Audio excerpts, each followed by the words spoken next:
You know, when Dan played quarterback, there's a pretty good center involved.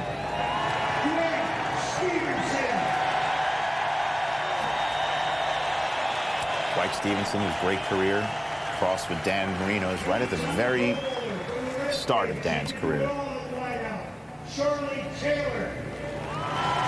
Great Charlie Taylor waving to the crowd. So we're moving towards the induction of 4 new men into the Pro Football Hall of Fame. Packers of the 60s. Go over 10,000 combined net yards. Running back Jim Taylor.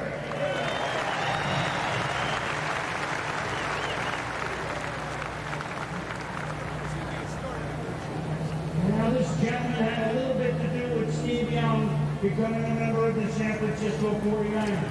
Oh, by the way, while he was there, he coached the Niners with 3 Super Bowl wins in 10 years, changed the franchise forever. Coach Bill Walsh.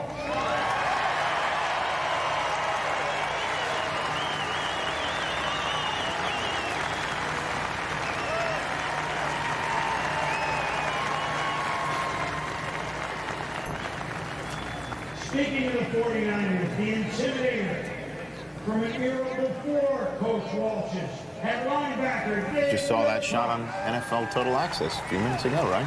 2 great coaches. It's just unbelievable. They were sitting right next to us a few minutes ago. There they are. Here's Bill Willis from the class of '77. I gotta be honest with you, if I had the gold jacket, I would wear it every possible minute I could. It's a little bright. I know it's bright, I know, but you have it. You gotta do it. You know? Come on. One of the greatest sports names ever. Yes. He was a tough son of a buck. Well, he played, you just heard Chris Berman say he played the Super Bowl with a broken leg. Yes. Well, when the Dolphins were winning all those games, somebody had to catch some of the passes. I think he caught just a few. Wow. Paul Warfield in the house. Is there a lot of Dolphins there this year? Or? Yeah, I mean, again, it's the sort of respect that we talked about from Marino, right? I think so. It was immaculate, was it not? That's a big Western Pennsylvania moment here. Here he is.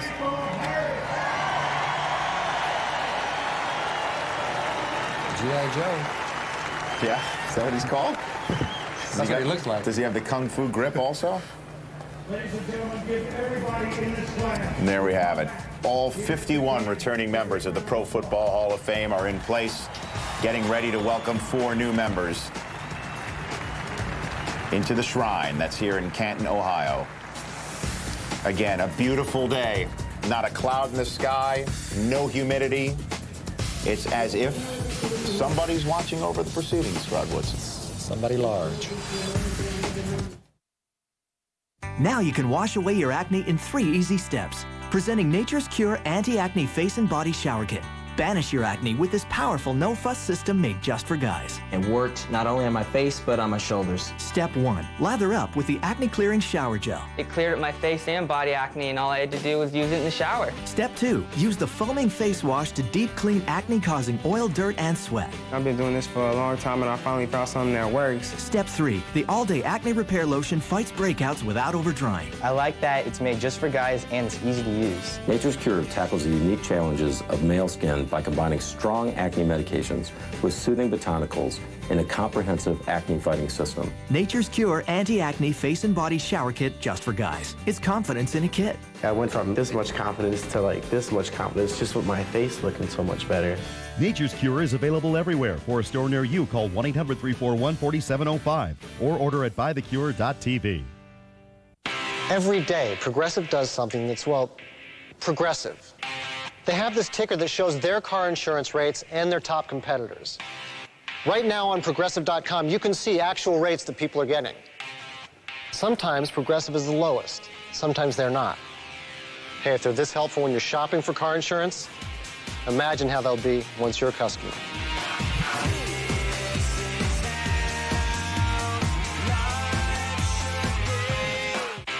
Jason from California. Kathy, Michigan. Today, thousands of people will go to Progressive.com, where they'll get their quote for car insurance and see what other people have been quoted as well. Whether Progressive is the highest or the lowest, you'll see it all.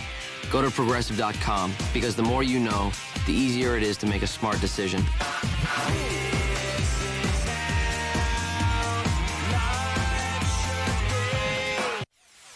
Tonight, NFL Total Access 2005 Hall of Fame at 7.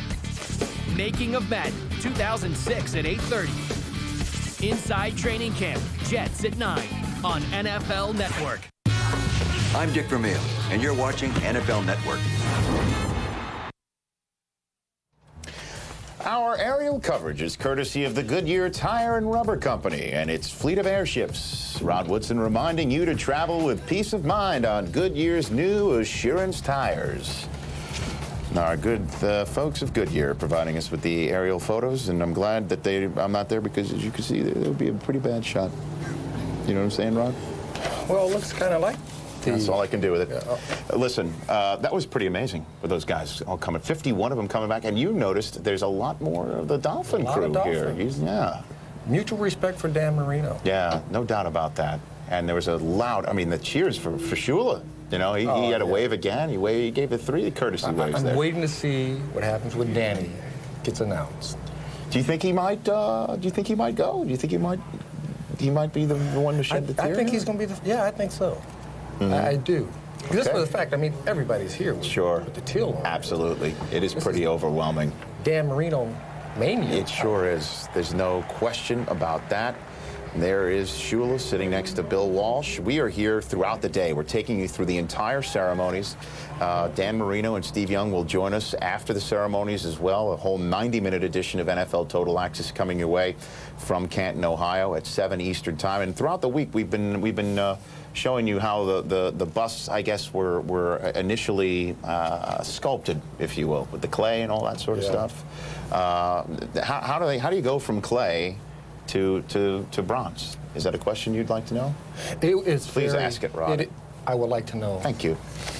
Please let Rod Woodson know. Let's roll the tape.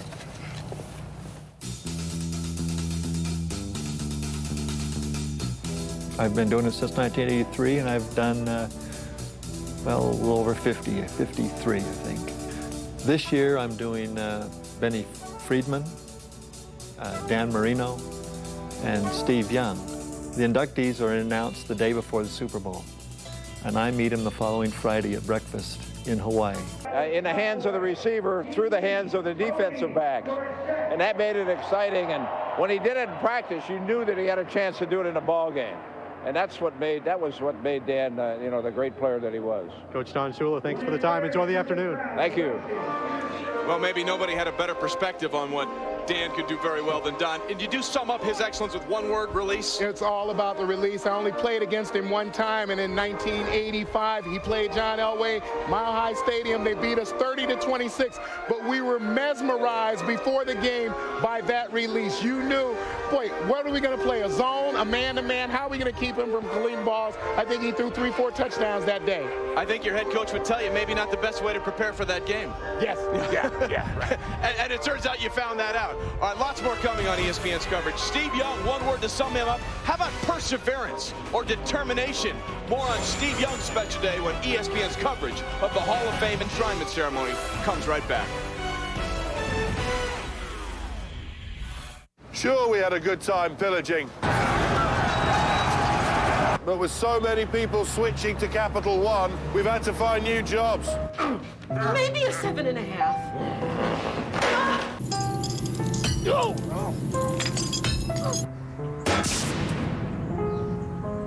It's been especially tough on Ivan the Great.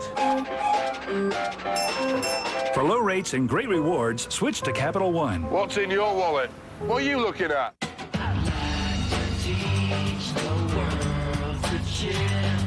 Take time to stop and smile. I'd like to buy the world. Get together, everybody, and chill with you.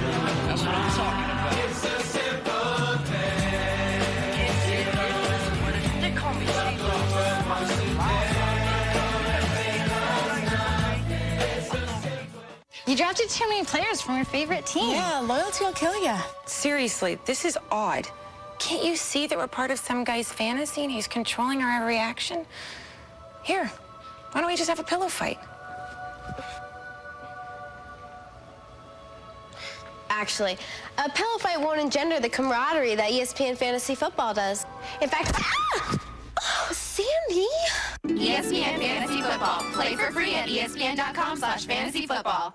Would you like to lower your mortgage payments up to 45%? I could reduce my monthly payments? Tell me how. Introducing Smart Choice, the new home loan exclusively from Quicken Loans. Whether you're buying a new home or refinancing, Smart Choice is the answer. Here's an example. A traditional 30-year loan for $200,000 at 6.5% interest would be $1,260 a month. But with Smart Choice, that same loan would be an amazingly low $690 a month. That's a difference of almost $7,000 a year. That's good news. So what are we waiting for? Call toll-free now and see how you can lower your monthly payments up to 45%.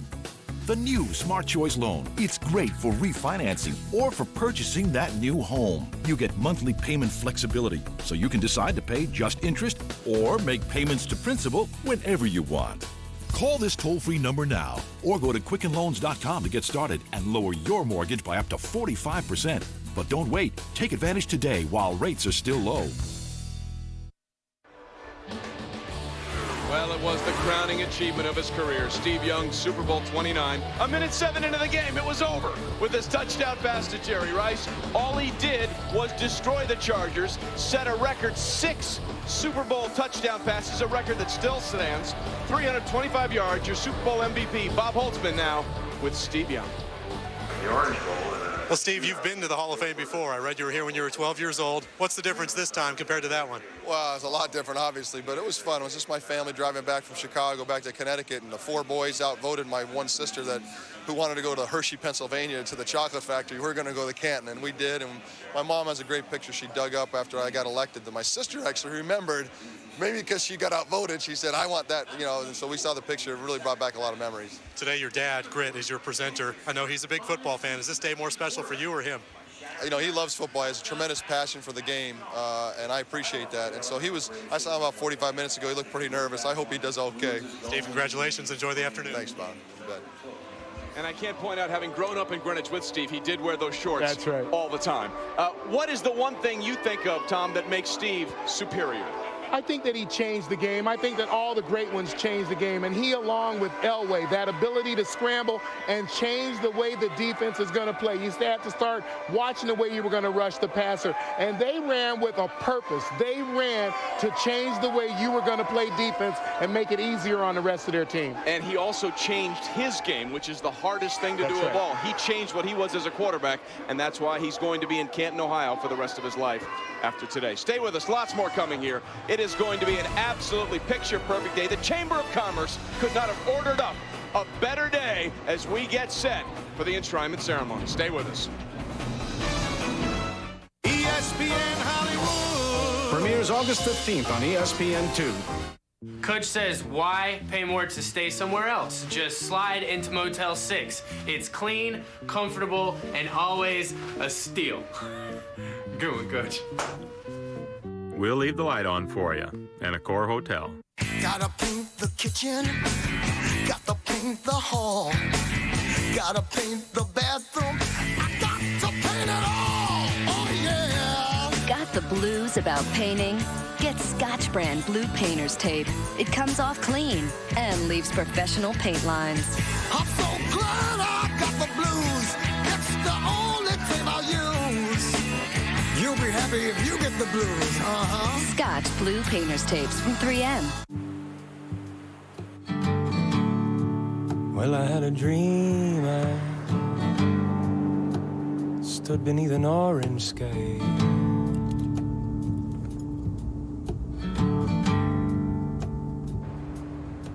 The multifunctional element. Yes, I had a dream. From Honda. Stood beneath an orange sky. Where will it take you? Your SUV is designed to go off-road, but sometimes the off-road comes to you. Introducing the new Goodyear Forterra with silent armor technology, made with SUV drivers in mind. A layer made with Kevlar means the Forterra is tough and rugged, and extra cushioning means the Forterra rides quietly and comfortably. The new Goodyear Forterra with silent armor technology. Go confidently on the wings of Goodyear. It's time people who get loans are treated fairly. That's why eLoan has no lender fees. Check out our current monthly refinancing options. Those are some of the revolutionary ways we're changing the lending industry. eLoan, radically simple. Going to push right through our front lines and rescue 500 American prisoners of war. Do you have a reason to survive this war? I'd like to be here for your surrender. We get into an overwhelming firefight, and a lot of those men we're trying to rescue are liable to get killed. Jeffrey Lyons raves. The Great Raid puts you right there alongside American heroes. Go! The true story, long overdue for glory. The Great Raid. Rated R. In theaters everywhere Friday. Scientists have chased the missing links of evolution. Some found rejection, some committed fraud, and some may have opened the doors to over 3 million years of human history. Ape to Man, tonight at 9 on the History Channel. Well, these beautiful shots of downtown Canton coming to you thanks to our friends at the Goodyear Tire and Rubber Company, reminding you to travel with peace of mind on Goodyear's new Assurance tires, and of course the Spirit of Goodyear airship base just up the road from Canton in Akron, Ohio. Well, we are set for a special day. Marino and Pollard among those getting set to be enshrined. And for the ceremony, we turn it over to our man, Chris Berman. Chris.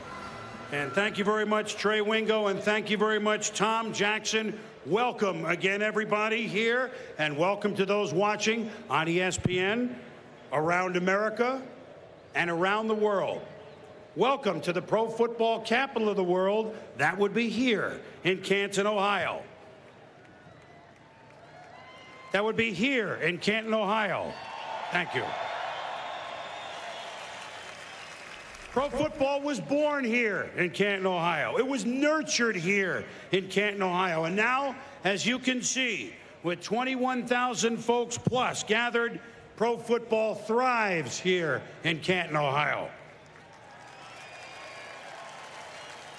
For those just joining us around the world here on ESPN, we've introduced over 50 members of only 229 that have ever been enshrined here in the Pro Football Hall of Fame. There are 51 sitting here behind me today. We've greeted them all individually. Perhaps you'll find a glimpse and you say, ew, is that Coach Jula? Is that Coach Walsh? Is that Marcus Al?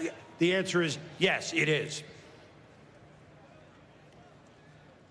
We will hear the stories of two more from pro football's Wonder Bread years, Fritz Pollard and Benny Friedman. They're fabulous stories.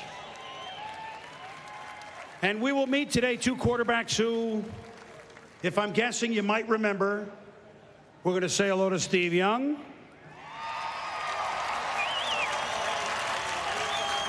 And we're going to say hello to Dan Marino.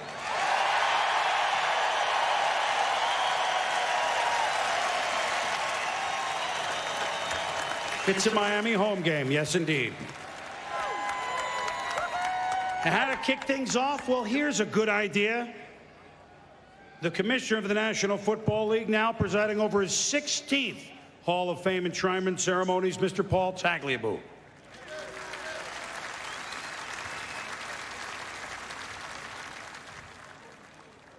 Good afternoon and welcome to the birthplace of the National Football League, Canton, Ohio.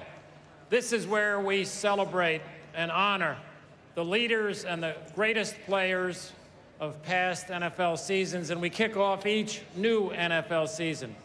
Today we're honoring four men whose achievements span the entire history of the National Football League, going back to 1920. We honor two men whose achievements were against long odds in our society that many could not surmount, but they were surmounted by Benny Friedman and Fritz Pollard. The achievements of Dan Marino and Steve Young, most of us have been able to witness and have the honor to know them, so they speak for themselves. To all of the fans throughout America who are passionate about their NFL teams and the greatest players in our sport, I want to say thanks. And most of all, I want to say thank you to the people of Canton, Ohio, and the state of Ohio, whose generosity and hospitality every year makes this the greatest weekend in sports. So thanks for being here, and pay close attention. You're going to learn a lot about our game and about America and what makes America great. Thank you. All right, stay with us. When we come back, we will introduce you personally to the class of 2005. Yes, Dan is one of those. It is going to be a great day. You'll meet the 4 2005 up close and personal coming up next. For over a century, scientists have chased the missing links of evolution. Some experienced rejection, some committed fraud, some found glory, and some may have opened the doors. It's a baby. To over 3 million years of human history. The question that everybody wanted to know is, where did we come from? Boy, did they give us an answer. Ape to Man. Tonight at 9, 8 Central. On the History Channel, the evolution of evolution begins. Tonight at Red Roof Inn, guests get great deals at redroof.com. Oh, that deal's hot! And get a great deal more than they expected. How low can you go? Don't miss red hot deals from Red Roof Inn and Accor Hotel. I'm gonna have... The usual. The usual. The usual. Forget the usual and try something new. Hurry into Chili's now for our new Mix and Match Baby Bags. Choose from our exciting new flavors like Chili's own Savory Memphis Dry Rub. New Mix and Match Baby Bags for a limited time only at Chili's. You should really take a chance on a rookie running back. You realize that we're just part of some guy's elaborate fantasy, right? Why? Just because we all love ESPN fantasy football and discuss it in uncanny detail? Exactly. You don't know the first thing about football. You don't need to be an expert. They have tips for novices. They'll pre-rank players for your draft. And you can play for free. It's a fantasy. No, really. I bought new shoes with the money I saved. You like? Yeah. Nice. ESPN Fantasy Football. Play for free at ESPN.com/fantasyfootball. Would you like to lower your mortgage payments up to 45%? I could reduce my monthly payments? Tell me how. Introducing Smart Choice, the new home loan exclusively from Quicken Loans. Whether you're buying a new home or refinancing, Smart Choice is the answer. Here's an example. A traditional 30-year loan for $200,000 at 6.5% interest would be $1,260 a month. But with Smart Choice, that same loan would be an amazingly low $690 a month. That's a difference of almost $7,000 a year. That's good news. So what are we waiting for? Call toll-free now and see how you can lower your monthly payments up to 45%. The new Smart Choice loan. It's great for refinancing or for purchasing that new home. You get monthly payment flexibility, so you can decide to pay just interest or make payments to principal whenever you want. Call this toll-free number now or go to quickenloans.com to get started and lower your mortgage by up to 45%. But don't wait. Take advantage today while rates are still low. Yeah, he threw the Hall of Fame is where we are as we get set for the introduction of the class of 2005. It is a home game for the Miami Dolphins and the Dan Marino faithful, no question about it. Now time to meet the class of 2005, and for that, we turn it over to our Chris Berman. Chris. Welcome back, everybody. Well, it is time to pass the football, isn't it? I would say that we're ready to do that.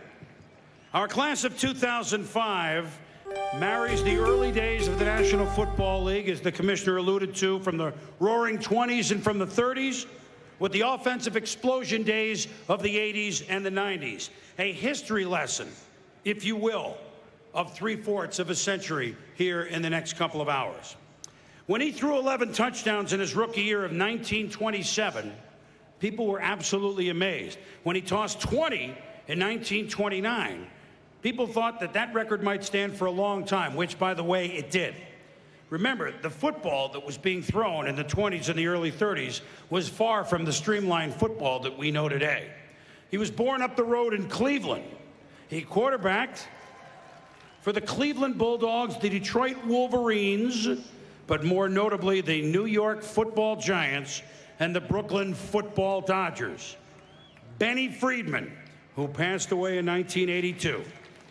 And to represent Benny Friedman today will be his nephew, David Friedman. Please welcome David.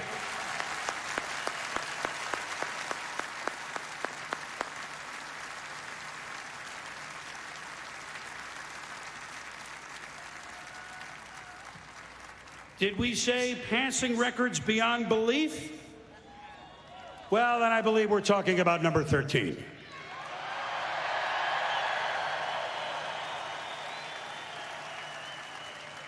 How about 48 touchdown passes in his second season in 1984, and that record stood for 20 years till last season. How about 5,084 yards in that magical 84 campaign? That record's gone nowhere. More career yards than anybody else. More touchdown passes than anyone else. More completions than anyone else. More passes thrown than anyone else. We could go on, but why wait? For 17 years, he quarterbacked the Miami Dolphins. Dan Marino.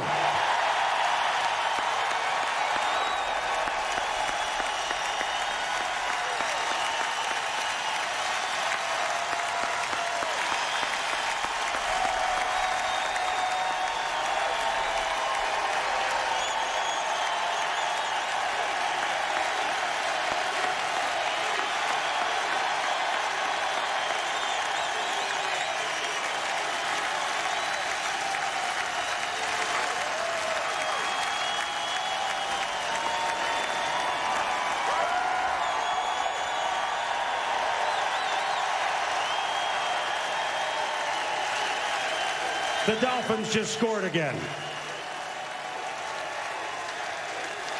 How many of you in this audience remember the Akron Pros? The Akron Pros. Hey, the Akron Pros. The Milwaukee Badgers. The Hammond Pros. The Gilberton Catamounts.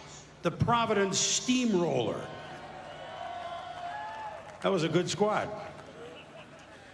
Admittedly, not that many remember those teams, but the memory of their star player has long outlasted those squads of the 1920s. The star running back was an African-American who played and coached before blacks were banned in pro football. Before, and his legacy shines on over a half a century after they started playing and eventually coaching again, starting in the 1940s. Today we honor Fritz Pollard, who passed away in 1986. He lived to 92 years of age. And he is represented today by his grandson, Stephen Towns.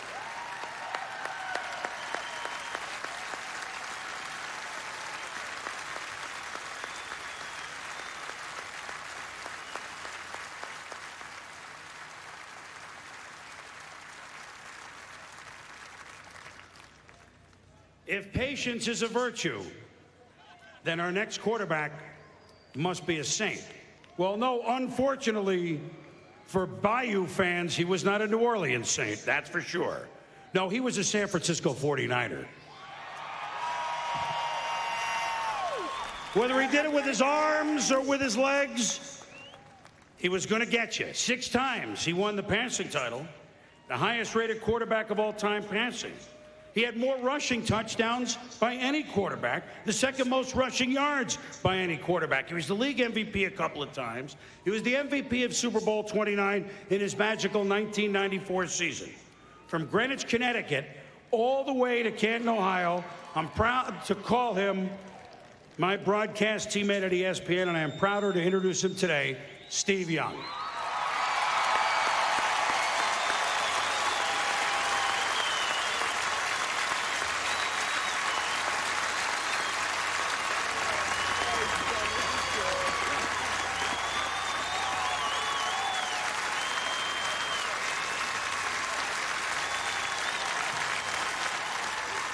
This is your class of 2005 coming up here.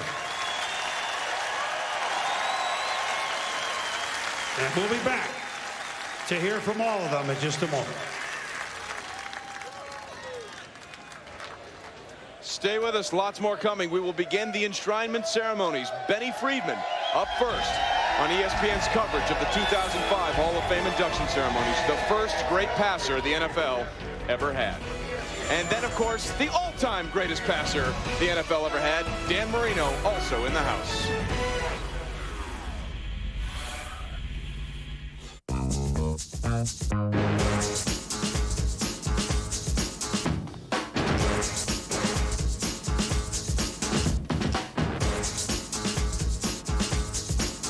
Don't tell me we don't have time to do a fancy lunch. Because now there's McDonald's all-new premium chicken sandwiches. Juicy chicken breast in my kind of flavors, like the Ranch BLT and the Club. Yep, they're totally 5-star all the way.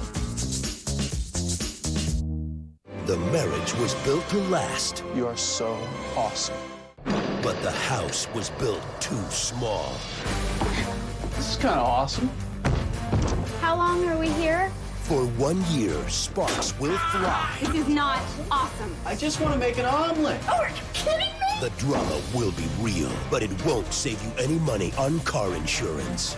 Geico. 15 minutes could save you 15% or more. Why haven't you called Geico? I'd like to redeem my credit card miles. Yeah, no. All you ever say is no. And yet you keep calling. That's it. I'm coming to find you. I am tired of no.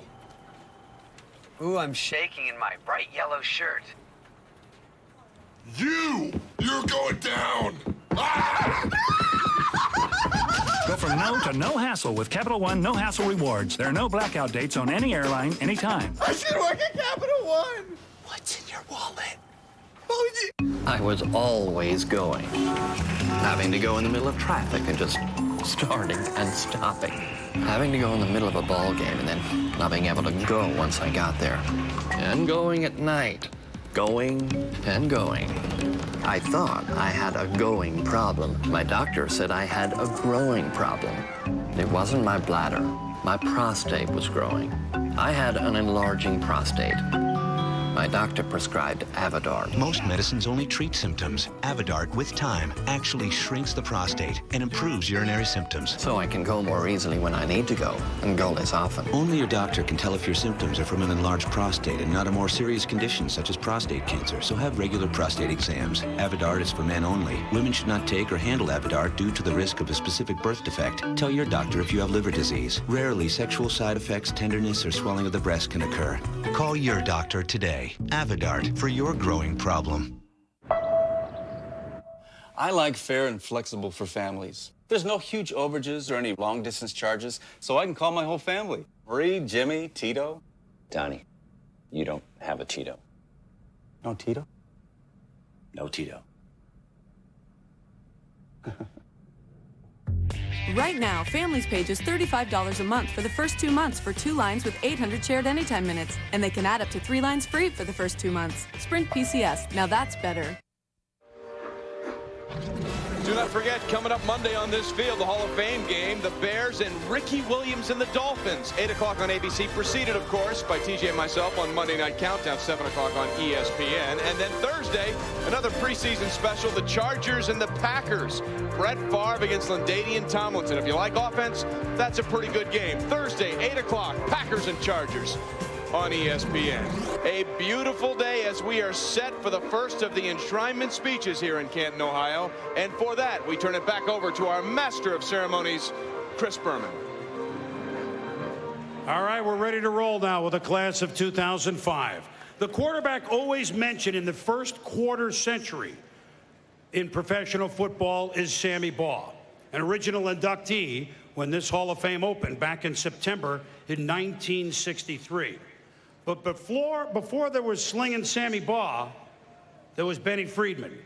He was the game's first great passer, throwing a football that at best resembled a rugby ball and at worst resembled a round, wet leather medicine ball. Imagine trying to throw that for touchdown passes or even first downs. 20 touchdown passes in a season with that, unheard of in the 1920s. Completing over 50% of his passes when the norm was 35%, absolutely preposterous. And now, an athlete, a Jewish athlete, excelling in the 20s and the 30s, don't ever underestimate what that takes for toughness. Here's a look back long before there was color TV, or in fact, long before there was TV.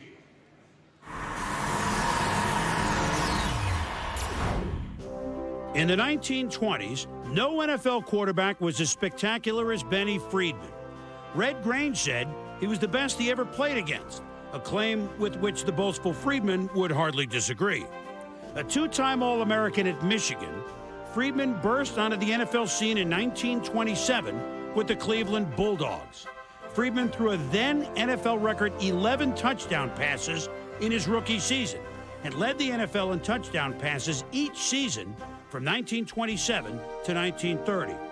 Although official statistics were not kept, it is believed Friedman completed over half his passes during those years, at a time when 35% was considered good. In 1928, Friedman played for the Detroit Wolverines, where he led the league in both touchdown passes and rushing touchdowns. No other NFL player has accomplished that feat since. After that historic season, New York Giants owner Tim Mara purchased the entire Detroit franchise just to acquire Friedman's services. In his first season with the Giants, Friedman threw 20 touchdown passes, breaking his own record. From 1932 to 1934, Friedman played for football's Brooklyn Dodgers, then retired with 66 career TD passes, an NFL record that stood until 1942. Benny Friedman was the top passer of his era and is now a member of the class of 2005.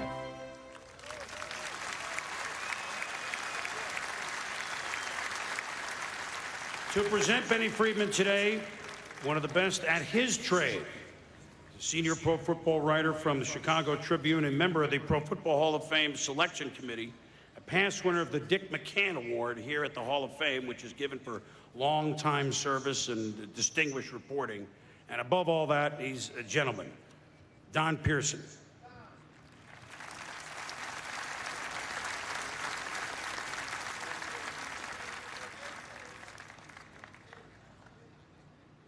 Thank you. Friends of pro football, this is a wonderful day for the Hall of Fame.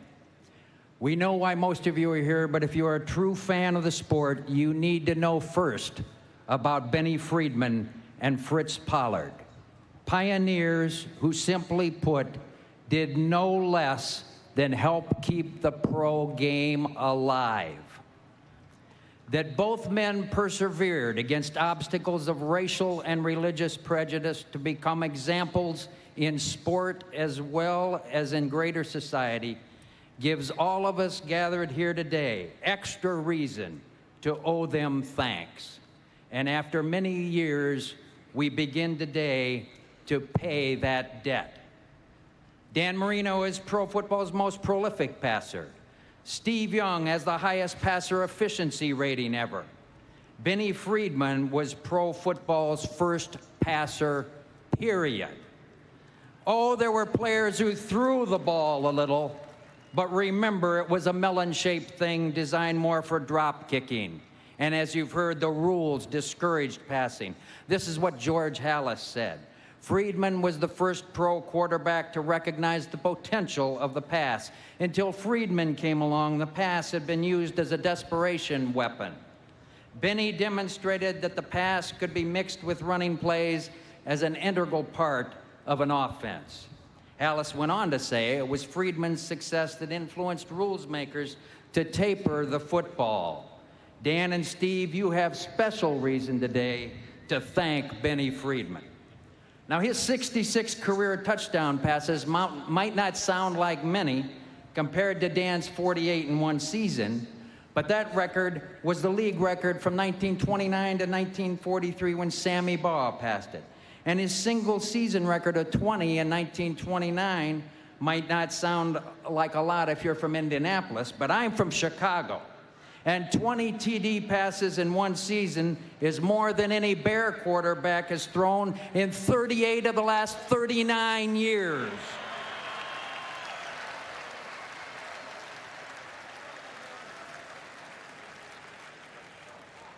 Friedman was the main reason for the existence of the 1927 Cleveland Bulldogs and the 1928 Detroit Wolverines, because he was a native of Cleveland and he played at the University of Michigan.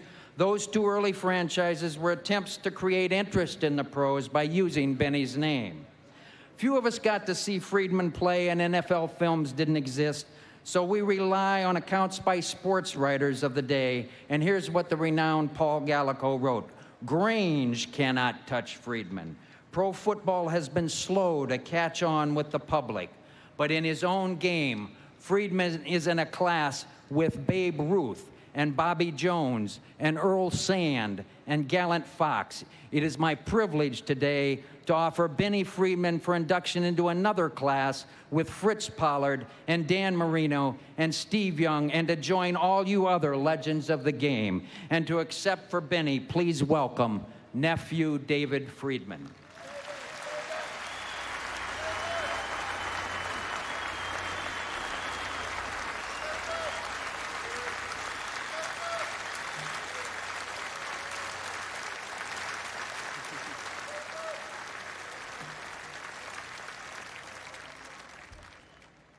Thank you, ladies and gentlemen, and members of the Pro Football Hall of Fame and special guests.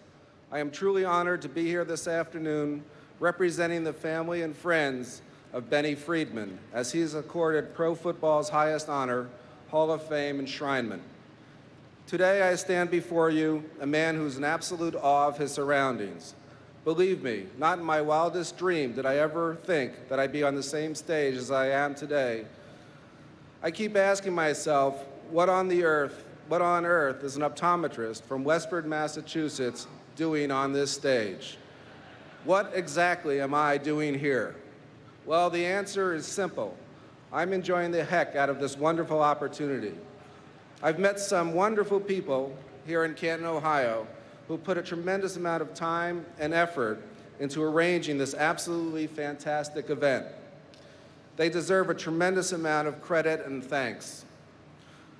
I also wish to thank my presenter, Don Pearson, and all of the other members of the voting committee who have lofted Benny to the Hall of Fame status that he so justly deserves. It's a good thing that this is being taped, because I know I'll eventually have to watch the video just to make sure that I was really here and didn't somehow imagine all of this. However, as much as I am enjoying my few moments in the spotlight, believe me, I fully understand and appreciate that this is not about me. It's about the accomplishments of an amazing man whom I've had the good fortune to call my uncle, Benny Friedman. Thank you. Thank you.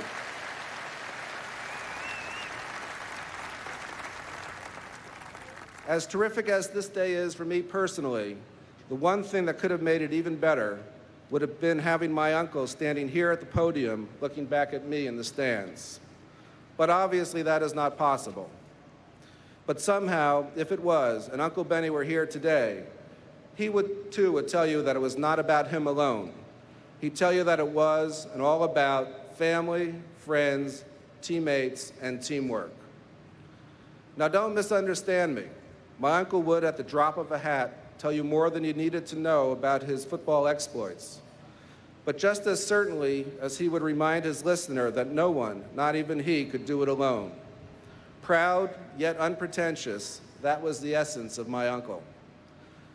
Today I'm going to do my best to share with you a few thoughts that I think capture his essence. Thoughts I think he would have been willing to share on this special occasion, and maybe one or two that he might have been too modest to relate. Without a doubt, the first thing that he would do today would be to profess his love and appreciation for his family, beginning with his wife, Shirley, to whom he was married for 52 years. There's a special family member in the audience here today that he would have loved to recognize, so I'd like to do that now by giving a very special thank you to Marilyn Myers for all of her efforts. Thank you.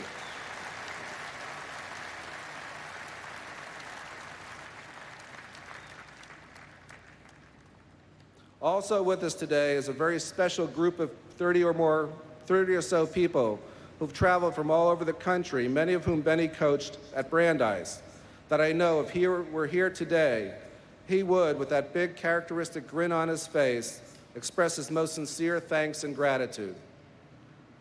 Naturally, Uncle Benny would have told you of his background. He was born in Cleveland to an Orthodox Jewish family who had immigrated from Russia, and what a proud influence his immigrant parents were in his life.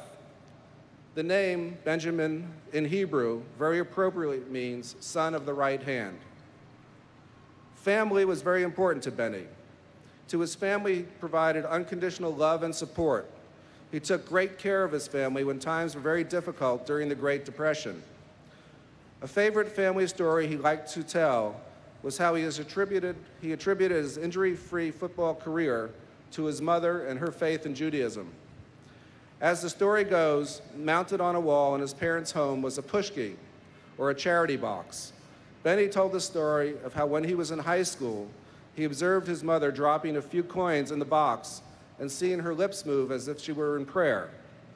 When he asked what she was doing, she said she was protecting him from injury by putting 18 cents in the pushki. 18 is a lucky number in Judaism.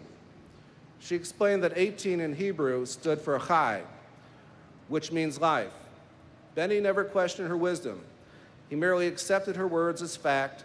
From that day forward, as far as he was concerned, it was his mother's faith and chai that kept him healthy. My personal recollections pretty much includes the kind of things a nephew would remember about an uncle. Of course, I was very impressed by all the stories I had heard of his athletic accomplishments. We had scrapbooks around the house when I was a kid, and I would read about Benny's prowess when I was very young.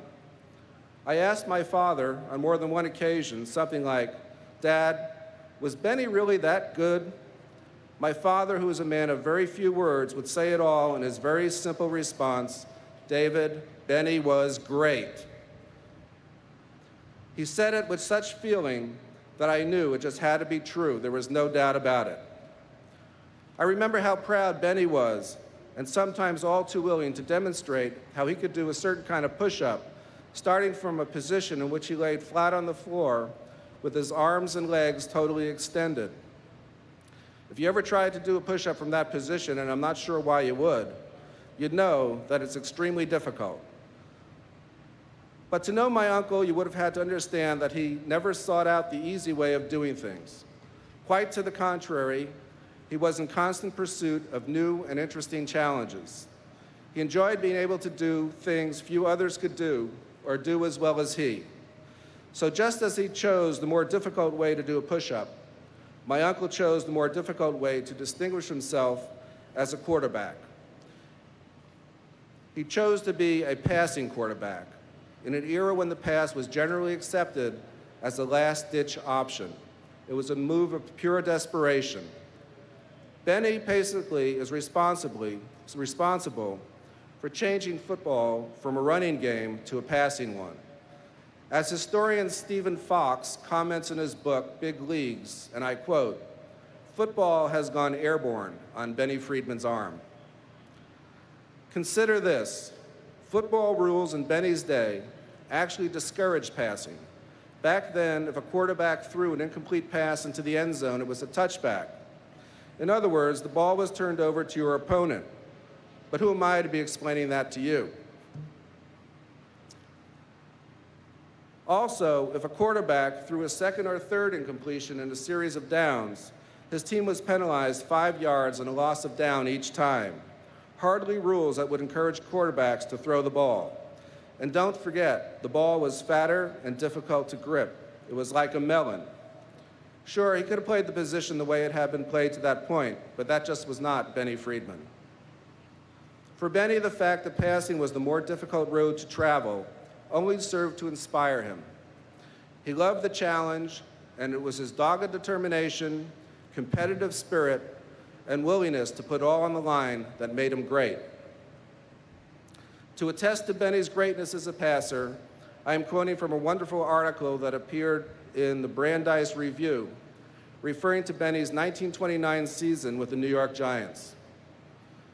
Benny responded to having a fantastic season in 1929.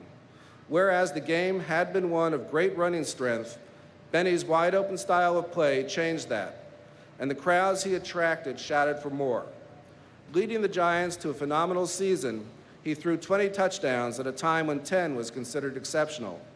That number remained the record for 13 years and would have been enough to lead the league as late as 1977. The Giants' 312-point total that year marked only the second time the 300-point barrier had been eclipsed.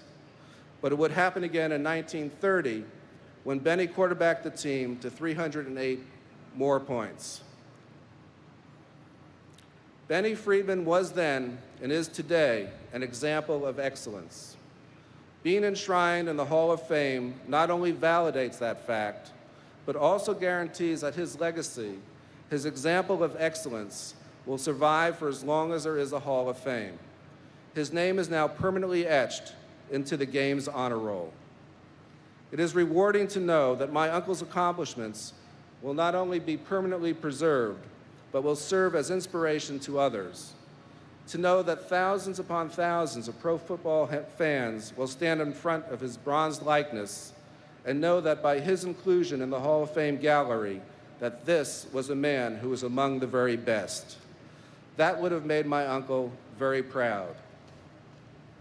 Today, I am very proud to stand here before you on his behalf and accept this great honor. Thank you so much for letting me be a part of this very special tribute.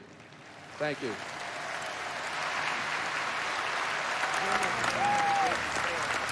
If they want to come sit, they can.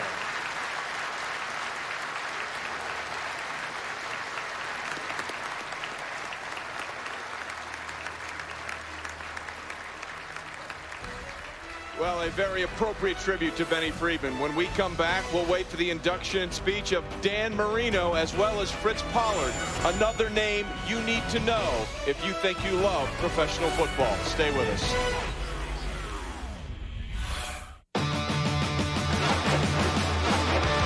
X Games 11, today on ABC. Two-time Skater of the Year, X Games gold medal winner, and the only man to jump a skateboard over the Great Wall of China.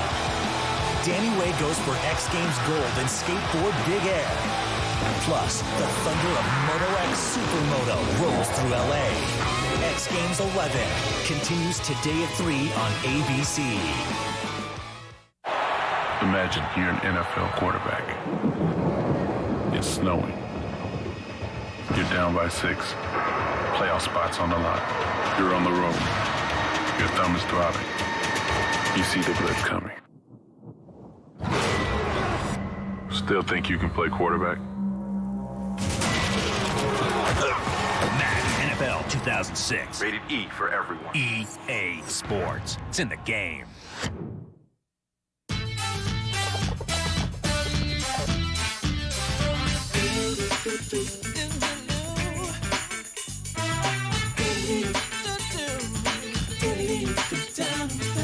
Look what we got. Our hands on now. Look what we've got. Our hands on now. Find a style that works for you.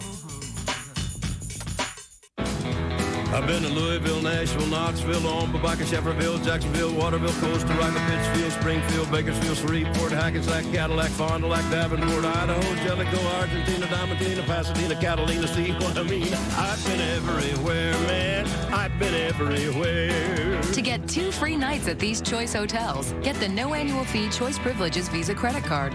For reservations and more details, visit choicehotels.com. Choice Hotels. We'll see you there. Your counselor, Mr. Haynes, called today. Told me school let out early. Yeah, you know, some of the guys. We just played some chess at the park. Over on 63rd. Yeah. How'd you know? Your Uncle Charles called me. Told me he saw you up there. Man, you got the whole world watching me? That's what love is, son. Love is asking your friends and family to get involved when it comes to keeping your child away from marijuana. How about that? You feel that? Mm-mm. No. How about this? What do you think? You feel that? No. That's so cool. Wild. Well, among the many ways we can try and put into perspective how good Dan Marino was, take a look at these numbers. From 83 to 99, over 61,000 passing yards, 420 touchdown passes. Every other quarterback in the history of the Dolphins franchise has thrown for just 66,000 yards and 404 touchdown passes. He essentially almost lapped the field by himself. And of course, Marino, part of that great class of 83 that has produced 3 Hall of Fame quarterbacks. John Elway, the most wins. Dan Marino, the most passing yards and most touchdowns, and of course Jim Kelly, arguably one of the toughest players to ever play the position of quarterback. Kelly enshrined in 2002, but Jim Kelly is not with us this weekend in Canton, Ohio. On Friday morning, Jim Kelly's son Hunter lost his battle with Krabbe's disease at the age of 8. Doctors told Jim that his son would not live past the age of 3. Instead, he more than doubled their limitations on him. And it was at this induction ceremony 3 years ago, in 2002, where Jim took time to honor the person he considered his hero, his son Hunter. Since the day I was selected, I've prayed to God that my son would be here with me today. God has granted me that blessing. And it has been written throughout my career that toughness is my trademark. Well, the toughest person I've ever met in my life is my hero, my soldier, my son, Hunter. I love you, buddy. Thank you, Canton. Thank you, Buffalo, and God bless.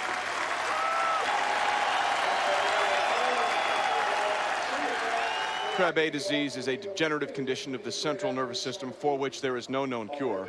Because of Hunter Kelly, the Kellys made a foundation, Hunter's Hope, for which $6 million has been raised in an attempt to find a cure for Krabbe disease.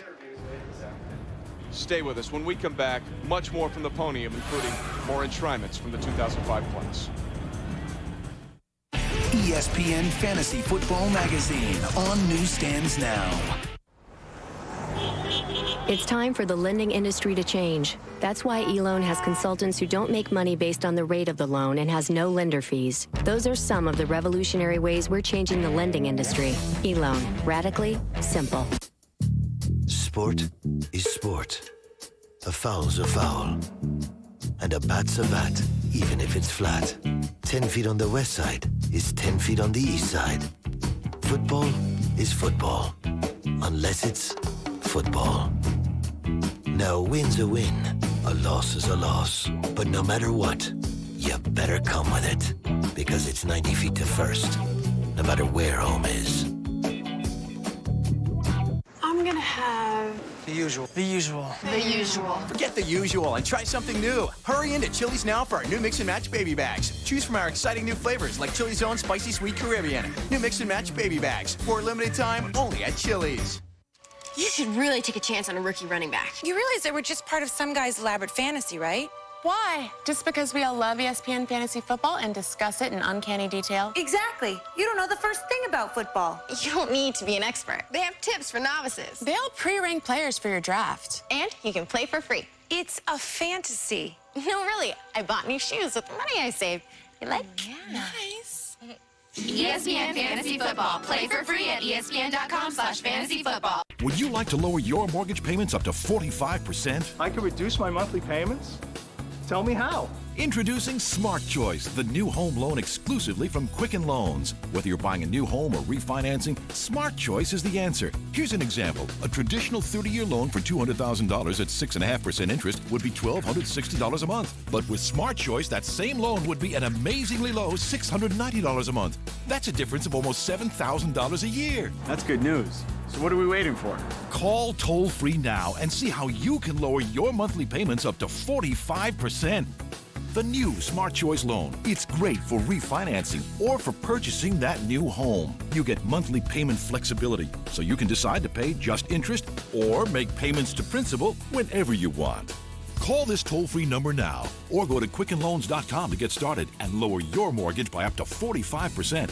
But don't wait. Take advantage today while rates are still low. Our thanks to our friends at Goodyear for providing us aerial coverage from their fleet of airships or blimps, reminding you to travel with peace of mind on Goodyear's new Assurance tires. It is a record-setting crowd. We're expecting over 21,000 here for the induction ceremonies, and it's going to be a record-setting day. We've got records all over the class going into 2005. For more of the class of 2005 and the enshrinement speeches, we send it back to our man on the podium, Chris Berman. All right, everybody, and welcome back here to Canton, Ohio at Fawcett Stadium, the frozen tundra of Fawcett Stadium. The storied names of the colleges represented here, I mean, you can name them all. Notre Dame, USC, Ohio State, all the Floridas, Michigan, they have their days in the sun here at Canton every year. Today, I'm proud to say that my alma mater, Brown University, and here we are, is having its chance. We don't have many here at Canton, and we're having a heck of a weekend.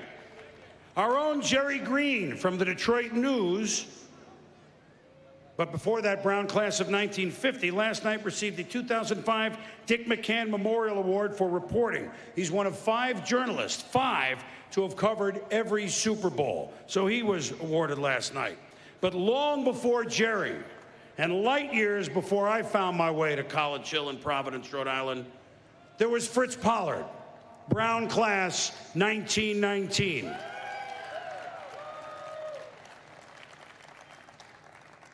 Now, our school isn't planning to play in the Rose Bowl anytime soon. But it did in 1916, and Pollard was the star running back. So, Brown in the Rose Bowl, here's your clue. Fritz Pollard had to be pretty good, wasn't he?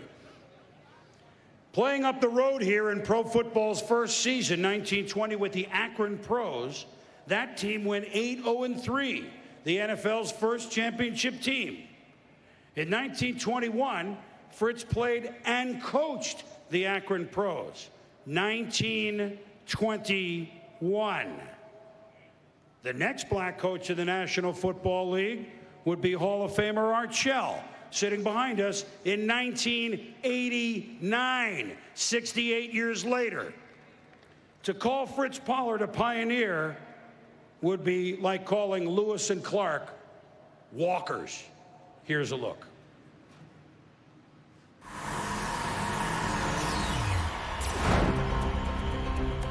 Fritz Pollard was more than just a lightning-quick running back. He was one of pro football's most important pioneers. Pollard's career began at Brown University, where in 1916, he became the first African-American to play in the Rose Bowl. He was a consensus All-American the following season. After serving in the Army during World War I, Fritz Pollard's professional career began in 1919 with the Akron Pros. He was one of just 2 African-American players in the new league.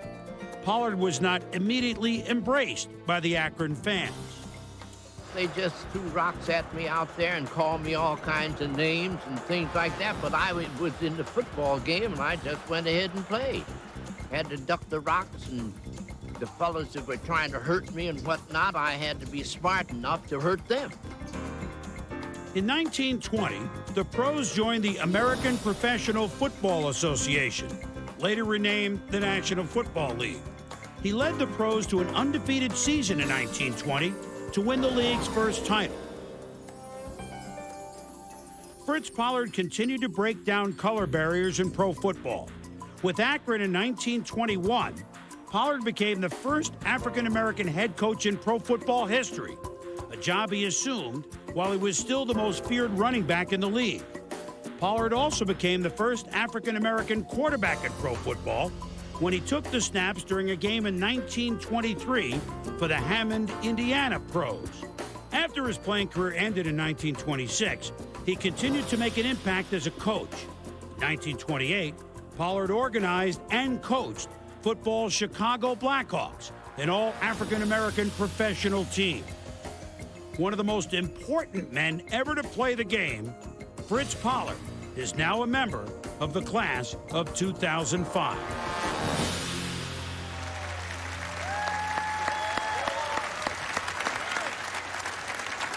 And to present Fritz Pollard today is his grandson and another graduate of Brown University himself, class of 1976, Fritz Pollard III.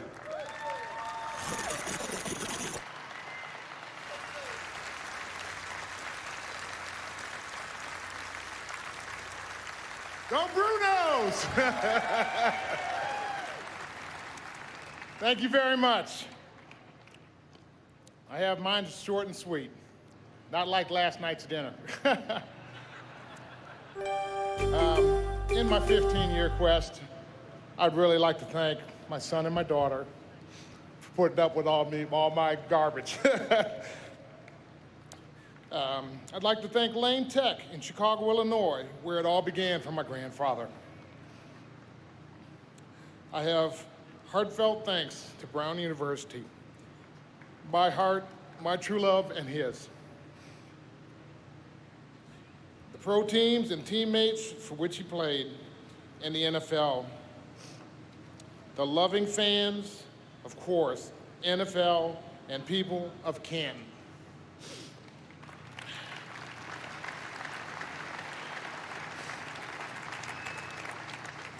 Special thanks to all the Hall of Fame staffers who give their undying support. All of the editors, sports writers who put up with me educating them over the phone on my grandfather. A special warm felt thanks for the enshrinees for their remarks from the heart about my grandfather. Thank you.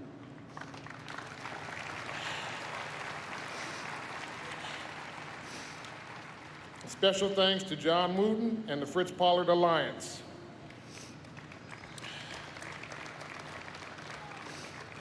And to those of you wondering why I'm not the one accepting the award, just like my grandfather did, I'm making substitutions for my family.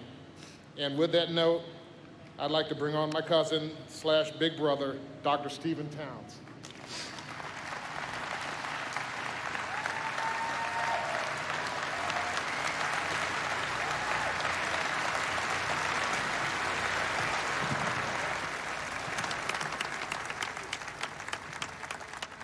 It is truly a daunting task to stand before this jubilant audience and attempt to communicate the essence of who Frederick Douglass Pollard was and what his contribution was to the fledgling National Football League.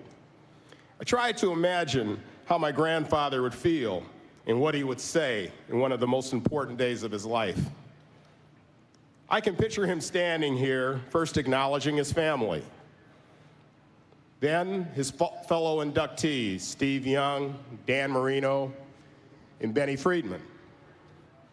He then probably would look out in the crowd and see some of his old friends, teammates, and players he coached. Duke Slater, Paul Roberson, Hank Williams, and Joe Lillard. Sadly, this is not to be. So I must act as a surrogate and try to do this celebration with his grace and style.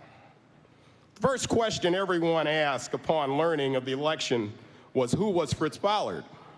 Fritz Pollard was a 5'9", 165-pound running back out of Brown University. He had the speed of Tony Dorsett, the elusiveness of Barry Sanders, and the tenacity of Walter Payton. He was the first African-American to play in the Rose Bowl, and the second to be named to a college All-American team with the distinction of being the first in a backfield position. During his 2 years at Brown, he led them from being the doormats of their league to a true power in the East Coast. Fritz honed his playing skills on the sandlots and streets of the north side of Chicago, where he attended Lane Tech High School. While at Lane, he was all-county in football, baseball, and track. He gave credit to his older brother, Leslie, for not only teaching him the fundamentals of the game, but showing him the necessary survival skills for playing what is considered to be a brutal sport. After leaving Brown, he served in the military and coached football at Lincoln University in Pennsylvania. In 1919, he received a telegram from cigar owner Frank Meade, who also owned the Akron Indians in the struggling pro league. This brought Granddad back to football. Granddad's experience with racism were no different from any other black person in America during this period. During both his college and pro careers, he was a target of multiple incidents of racial abuse. Many times, he was the only black player on either team, and probably the only person of color in the stadium. He was singled out for rough play and endured racial taunts that were customary for the time. The haunting sounds of Bye Bye Blackbird, a song that was sung in his college days, still stung until the day he passed away. The abuse was at times so bad that he had to be escorted to the field just before the kickoff. During his pro career, there were times when he had to change his uniform in Mr. Meat's cigar store, or even in his car. In spite of all this, he, along with Jim Thorpe, became the stars of the league. His spectacular runs, his elusive speed, along with his hard play, earned the respect of all who played the game or saw him play. In 1921, he was officially the Akron Pros coach, but he also continued as their featured player, thus becoming the first black coach in pro football. During 1923, after leaving Akron, he continued his string of firsts by becoming the quarterback of the Hammond, Indiana Pros. Once again, the first of his color to play that position. When injuries took its toll on Fritz's body, he was forced to end his career, but he wasn't out of football. Sometime in 1934, on what was considered one of the darkest eras in sports, a so-called gentleman's agreement was reached between the powerful owners of the NFL teams to begin the process of eliminating black players from pro football. And no African-American played again until 1946. Can you imagine not having these guys around for that period of time and how it damaged the game? My grandfather fought this policy and never started fighting for reintegration of the league. He even organized his own all-black team, the Brown Bombers and the Blackhawks, who played so-called exhibition games against the all-white National League football stars. His Bombers, featuring running back Joe Lillard, who was the Jim Brown of that time, were 19-0 in these matches. As a matter of fact, he had to tone his offense down so they keep playing them because they're running the scores up. Two of the greatest moments of Fritz's life were his 1954 induction into the College Football Hall of Fame, and the pride of seeing his son Fritz Jr. become an All-American at North Dakota State and win a bronze medal in the '36 Olympics with Jesse Owens. Today's ceremony would have topped both of these moments. My grandfather and Jim Thorpe were the highest paid players and the biggest draws in their day. He was unarguably the greatest player ever and even coached at the same time. His inventive plays moved the game of football to what it is today.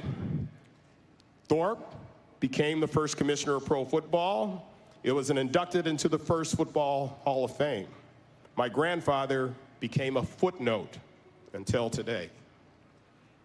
Grandpa, the crowds are cheering. The seats behind me, in front of me, are filled with your legacy.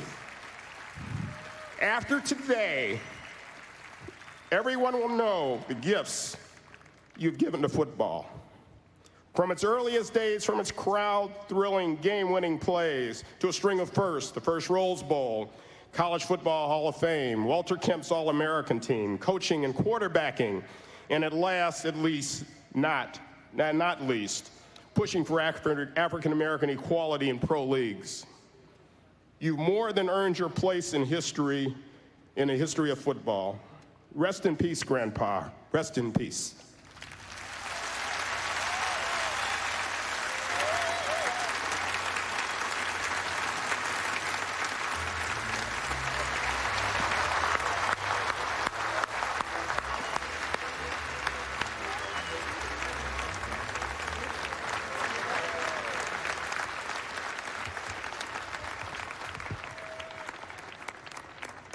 A day of celebration as well as a day of history. And when we come back, two of the greatest history makers the game has ever seen, Steve Young and Dan Marino, take their rightful places among the immortals who have ever picked up a pigskin.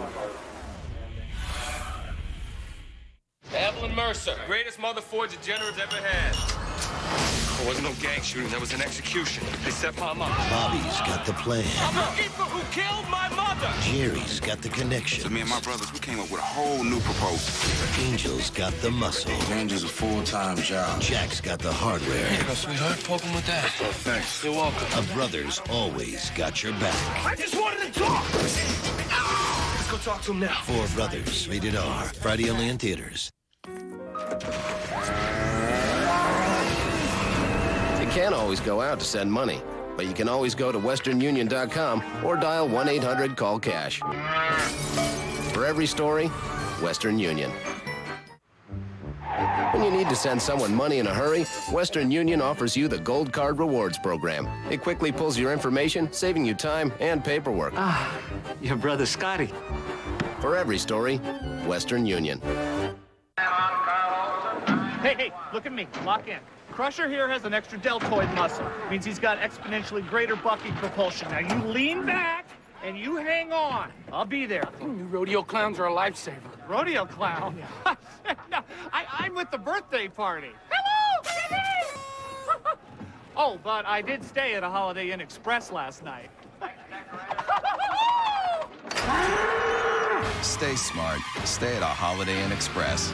What can an oil company do to gain your trust? I want them to focus on making our environment cleaner, keeping to the EPA standards, being better than the EPA standards, so that we can all breathe freely and have fresh air. That should be a right.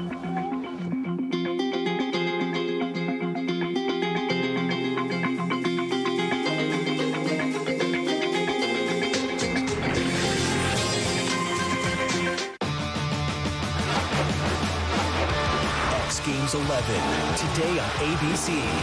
Two-time Skater of the Year, X Games gold medal winner, and the only man to jump a skateboard over the Great Wall of China. Danny Way goes for X Games gold in skateboard big air. Plus, the thunder of Moto X Supermoto rolls through LA. X Games 11 continues today at 3 on ABC. Trey and Tommy here with you, counting down the 5 top plays of Steve Young's career. He's up next. October 4th, 92. Threw for 247. Also ran a little bit, Tommy. Yeah, 27 points scored in a game where he didn't throw a touchdown, but this was the other dimension that he added to the game, his ability to beat you with his legs. He found a way. 1998 wild card game. Terrell Owens with 3 seconds left. You said his most important game to that point, perhaps? Yeah, I think so. It must be a gene in 49er quarterbacks, the ability to come back at the end of football games and beat you in the last minute. They've done it more than once. And then this maybe before he got to that championship level, the moment that defined his career, just a little 73-yard run for a touchdown. You know, I think when it comes to the ability to get out of the pocket, Steve Young is the best runner, best running quarterback that we've ever seen to this point in time. And it's his ability to keep his eyes up, stay down the field. He had outstanding quickness and athleticism. And again, Steve, just get on in the end zone. Huffing and puffing. He could have been a running back and been a star in this league. And then the games that really took any doubts off his resume, after 2 straight losses to the Cowboys in the title game, 3 times the charm in 94. Yeah, this was the one that he had to win. This was the one that he had to get over the hump. I think that the Super Bowl was actually anticlimactic. This was the one that he had to get done, beat the Cowboys. And you know why the Super Bowl was anticlimactic? Because 1 minute and 7 seconds in, my brother, it was over. That's right. After this strike to Jerry Rice, the first of his 6 touchdown passes in this game, the monkey officially off his back. A Super Bowl record, 6 touchdown passes, a record that still stands in Super Bowl 29. 24-36, 325 yards, named your MVP, most valuable player. And the value Steve had to his team finally shown there as Gary Plummer figuratively took the monkey off his back. Hug that trophy, Steve. That was great. Today's about to get a lot better. All of Greenwich, Connecticut waits for Steve Young's induction into the Professional Football Hall of Fame. That, my friends, is up next. What is it like for you to come back? Introducing Degree for Men Clean Slate Deodorant. It responds under pressure. So tell your boss how you really feel about your so-called raise. And smell great doing it. New Degree Deodorant. 4 long-lasting scents that protect men who take risks. Introducing Degree for Men Silver Ice Deodorant. It responds under pressure, so you can finally tell her you're the one. I love you. And smell great doing it. New Degree Deodorant. 4 long-lasting scents that protect men who take risks. Earlier tonight, our our Wakefield Wildcats lost by a field goal, 21-20. That means no playoffs this year. Well, let's lock it up.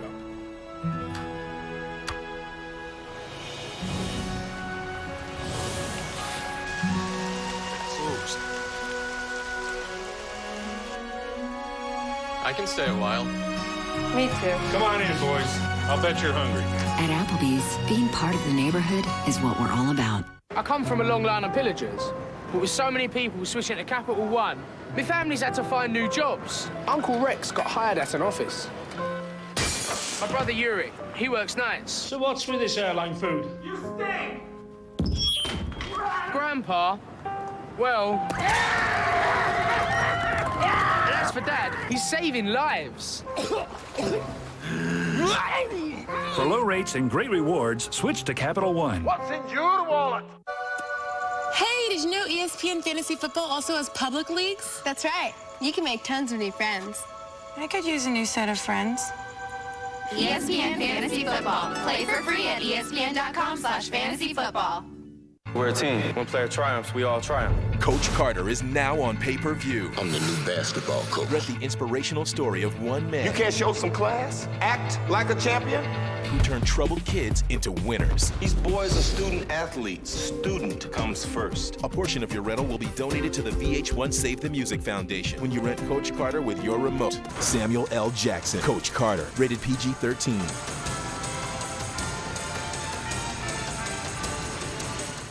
Working from home changed my life. It all started when I was referred by this free service.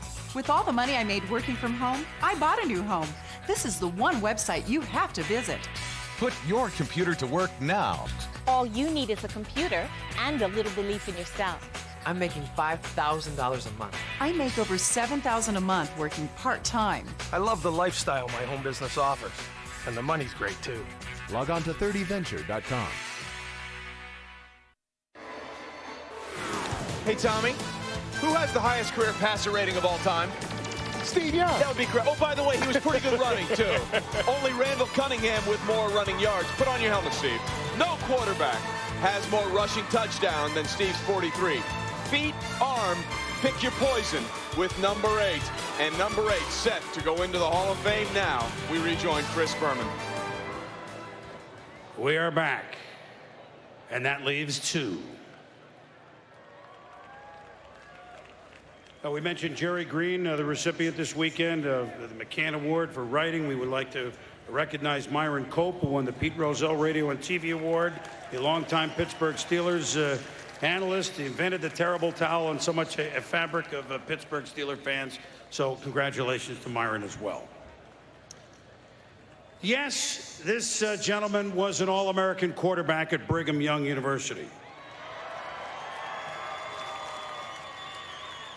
But his first 2 addresses in professional football, the USFL's Los Angeles Express and the NFL's Tampa Bay Buccaneers, did not appear to be the blueprint for a trip to Canton, Ohio. After all, they were the LA Distress and the Yuccaneers at the time. Plus, no left-handed quarterback had ever been admitted to the Hall of Fame. But it all changed in San Francisco, didn't it? Or did it? Or did it? Because you see, there was this Joe Montana fella playing quarterback for the 49ers, winning all the Super Bowls. He's been enshrined here in Canton 5 years already. A difficult situation indeed, to put it mildly. But starting in 1991, San Francisco's number 8 dared to be great. He did it by hook, and he did it by crook. In other words, by passing and by running. Few did it this well either way. Steve Young excelled in both hook and crook.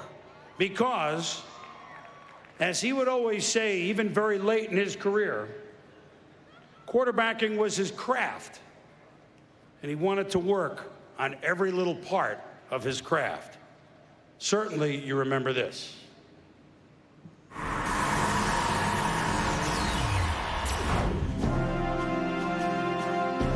Tough, athletic, competitive. Come on! Come on! Words that define Steve Young on the football field. Those characteristics, plus a lethal combination of deft passing and elusive running, made Young one of the most dangerous quarterbacks of the 1990s. Young's got the open field up the middle. 20, 15, 10, 5, and he's touchdown bound. After an All-American career at BYU, the left-hander was drafted in 1984 by the LA Express of the USFL, where he signed what was, at the time, the biggest contract in professional sports history. After 2 seasons in the upstart league, Young joined the Tampa Bay Buccaneers, who had selected him in the 1984 supplemental draft. After 2 last-place seasons in Tampa Bay, he was traded to the 49ers in 1987, where he served as a backup to Joe Montana for 4 years. It took an injury to Montana in 1991 for Young to finally get his chance as a starter, and he wasted no time proving he belonged. That season, Young was the league's top-rated passer, his first of an NFL record 4 straight passing titles. 25! Wide 90! Young led the 49ers to division titles in 1992 and 1993, but lost to the Cowboys both seasons in the NFC Championship game. In 1994, Young was a man on a mission. During the regular season, he posted a passer rating of 112.8, an NFL record at the time. In the NFC Championship rematch against Dallas, Young threw for 2 touchdowns and ran for another as the Niners dethroned the 2-time Super Bowl champions. But he saved his best performance for Super Bowl 29. Under the air, Young to Jerry Rice. Touchdown, San Francisco. Young throws, Jerry Rice. Touchdown. Young passed for 325 yards and a Super Bowl record 6 touchdowns and was named the game's most valuable player. After years of talk about whether he could win a title, Steve Young silenced his critics. Someone take the monkey off my back, please.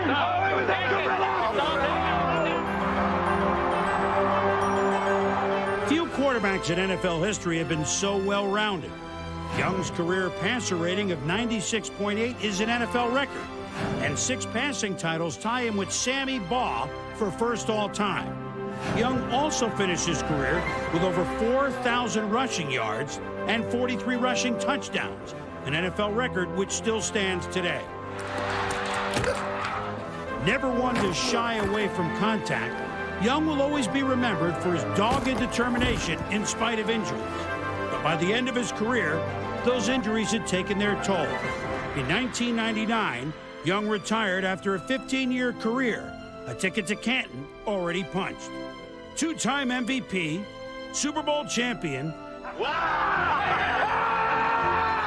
the first left-handed quarterback to be elected to the Hall, Steve Young, is a member of the class of 2005.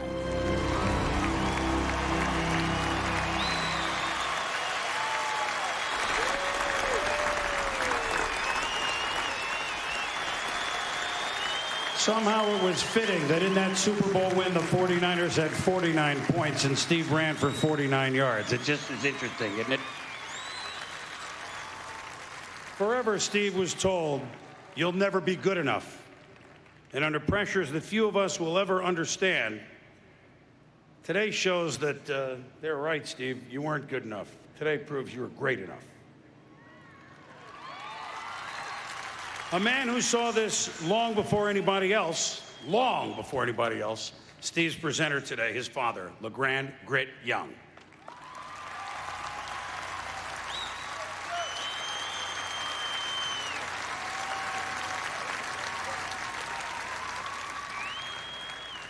Mayor Creighton, Commissioner Tagliabue, the Hall Committee and the Board of Directors, Chris Berman, all the media, all you NFL fans, all you Canton folks, I'm grateful to be here in this capacity today, and I'm honored.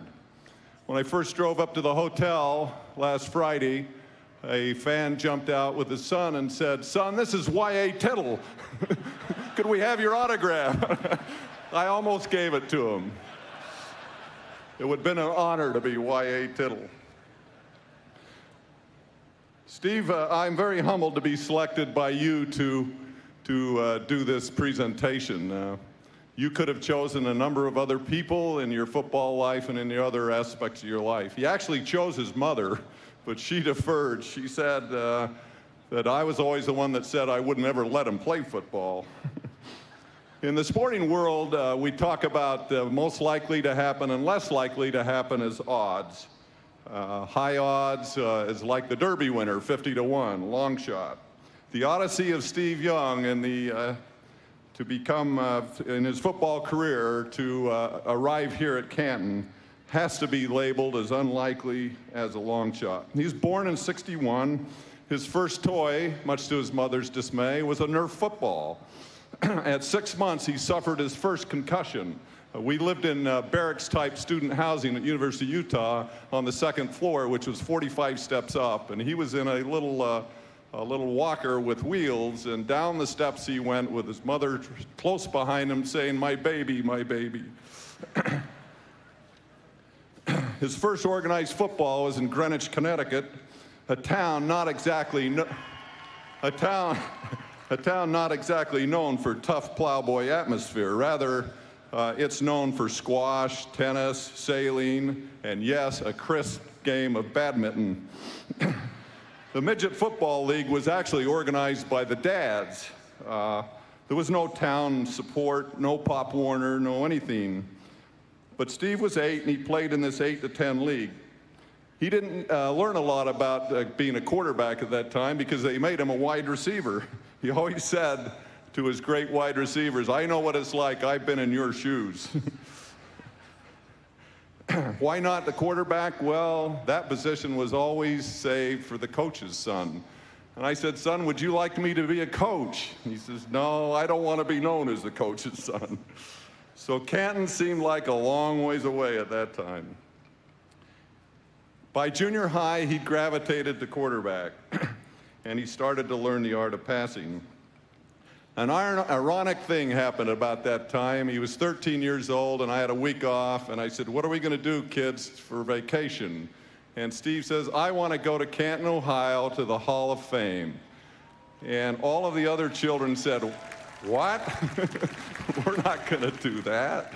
And he prevailed. He wanted to come here, and so we drove to Chicago, stayed with my sister, and then we came down and went to the Hall. And we actually got a picture of Steve at 13 years old in front of the Hall of Fame.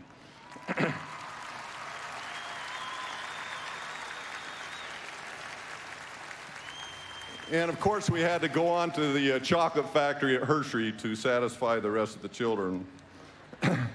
In high school, as I mentioned, Greenwich wasn't known as a football place, but they had a great coach named Coach Ornato and his staff, and these were great high school coaches.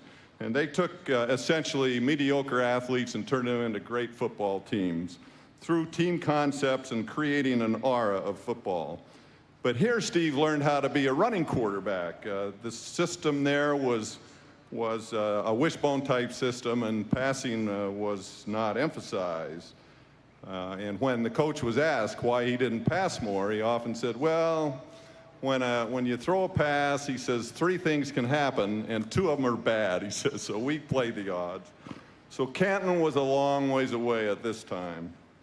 When he finished high school, he was really known as a running quarterback, and the recruiters came from the schools that had running quarterback systems. For instance, North Carolina, and they and other Eastern teams put the real heat on him. And it wasn't until 10 days before the commitment date of February that we got a call on our home, and it was Lavelle Edwards from BYU, who was in New York on other business and had heard about Stephen and just came, asked to come to our home.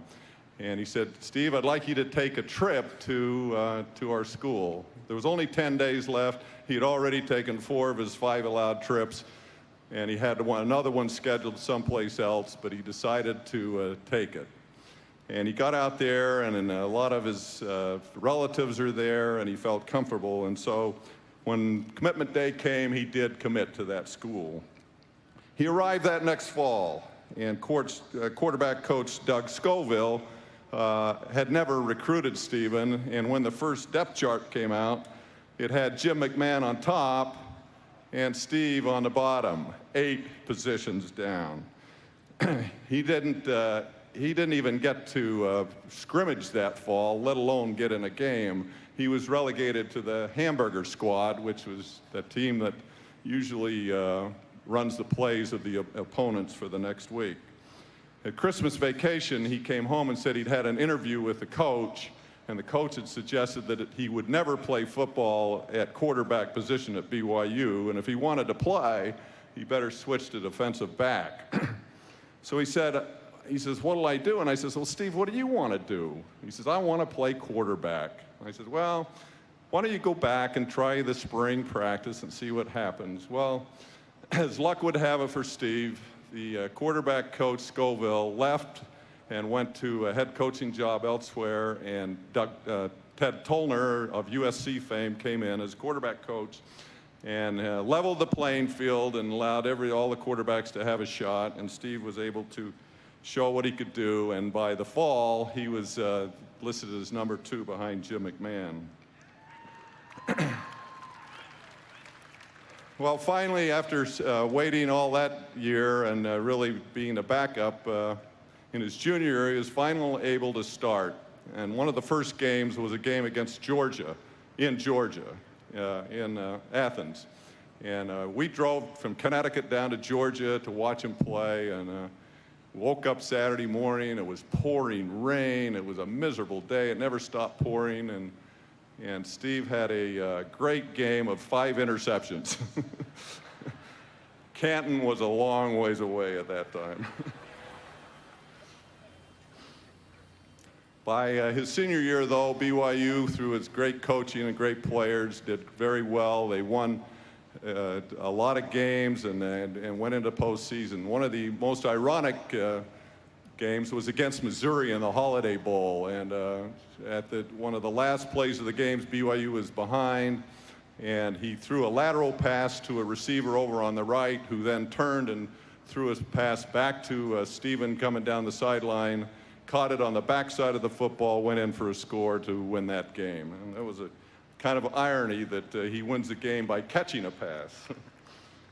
Well, following at the end of college, it was an amazing thing. He was a consensus All-American, and every agent known to man was calling our home. At this time, I got a phone call one night, and this fella said, this is Wayne Flagger. And I said, is this the Wayne Flagger I knew in high school 35 years ago? And he says, yeah. He says, I finally found out who your son is. He says, you must have married one heck of an athlete and a fast woman. He says, because we remember you, and there ain't no way, he says. He hangs up, and I've never heard from him since. So anyway, at the end of his career, the '84 draft came. Cincinnati had the first draft pick, and so they were pre-negotiating with Steve's agent, Lee Steinberg, for his services. USFL was in their second year. LA Express had picked Steven in their draft, and so there was competing negotiations going on. And the LA Express was attractive at the time. They had a lot of NFL people in them. Don Klosterman, longtime general manager of the Rams, was general manager of the LA Express. The coach was John Hadel, and Sid Gilman, the dean of forward passing, was associated with that group. And the team was loaded with young talent, and many of them had played years later in the NFL. Mel Gray, for instance, and Gary Zimmerman. And yes, there was the money, the $40 million man. It was never about the money with Steven. But anyway, all his consultants sat down and decided that the USFL was probably the best deal for him. So after that decision, he was whisked off in a private plane to Mr. Oldenburg, owner of the LA Express's offices, to sign. And sign he did. And not long after that, though, Steve figured he's lost his dream. The NFL at that time, because of the competition, issued a poster and sent it around to various athletes. And we got one of those. You can't read it, but I can tell you what it says. It says, hold on to your dream. It was issued by the NFL. I can tell you that Steve felt that he'd lost his dream. Again, Canton was a long ways off at this time. And he played for the LA Express, and he did okay, and the team did okay. But by the second year, Mr. Oldenburg had been indicted and charged with financial fraud. He was in the savings and loan thing. The whole financial house of cards collapsed. And by that time, they didn't even have money to ride there was not even a bus provided for him to go to the games, and no towels. And Steve was sure he'd lost his dream at that time. And it wasn't long after that the whole league collapsed. And then, as the teleprompter indicated, Tampa Bay took him in the supplemental draft. And Tampa Bay had fallen on hard times at that time. Steve did a lot of running in that time, mostly to save his life. And I remember one particular game, the ultimate indignity was in Green Bay. Tampa Bay showed up there in December. There was a blinding snowstorm, and wouldn't you know, Tampa Bay was dressed all in white. And the quarterback couldn't even see his players, let alone throw to them. And I remember one particular play, he was trying to scramble off to the left, and he was tackled from behind, and his head went down into a bank of snow, and he came up with just a helmet full of snow. Canton was a long ways off. Then in the '86 draft, Tampa Bay took the great Vinny Testaverde, and Steve was expendable. Mr. Culverhouse said, well, I'll try to make a good trade for you, and a good trade he made. He traded him to San Francisco at that time. San Francisco seemed like a good situation for Steve. The great facilities, great ownership, great managers, a winning tradition, great coaches, and he could tutor under the great Joe Montana. So it was scheduled to back up for a while. But back up he did, 4 long years. He seldom played. He just mopped up. It was tough. He'd never sat before in his life. And it was tough on his psyche. It tested his patience to the nth degree. And again, the haul seemed like a long way off. The deal was never to be a backup, but he watched and he waited and he learned. And in those years, another irony occurred. He ran into an old teammate of his named Blair Buswell. Blair Buswell is the man that does all of the busts here he's a sculptor that does all of the busts here at the Hall of Fame. And he saw Steve and he says, one day, Steve, I'm going to do your bust. This was the time Steven was sitting in San Francisco. Finally, Steve got his break in '91. He wasn't a popular thing in the Bay following the legend Joe Montana. The media ate up the alleged controversy between the two, and the fan base had no confidence. They said he rushed too much, out of the pocket. It was tough following a legend. But then he became the passer that everyone said he couldn't be. All those lessons paid off. All those years of watching and emulating, all those coaching tips lined up behind the stars. He could still run, and he did, to keep opponents honest and to move the chains. His stats grew thanks to the San Francisco system and the great coaching. And his accuracy became his trademark, due again to the great receivers and the great offensive line he had there. In the '94-'95 season, it all came together, and he was able to go to the Super Bowl and win it, and that's all history. During his career, the press often said, that was a Hall of Fame performance.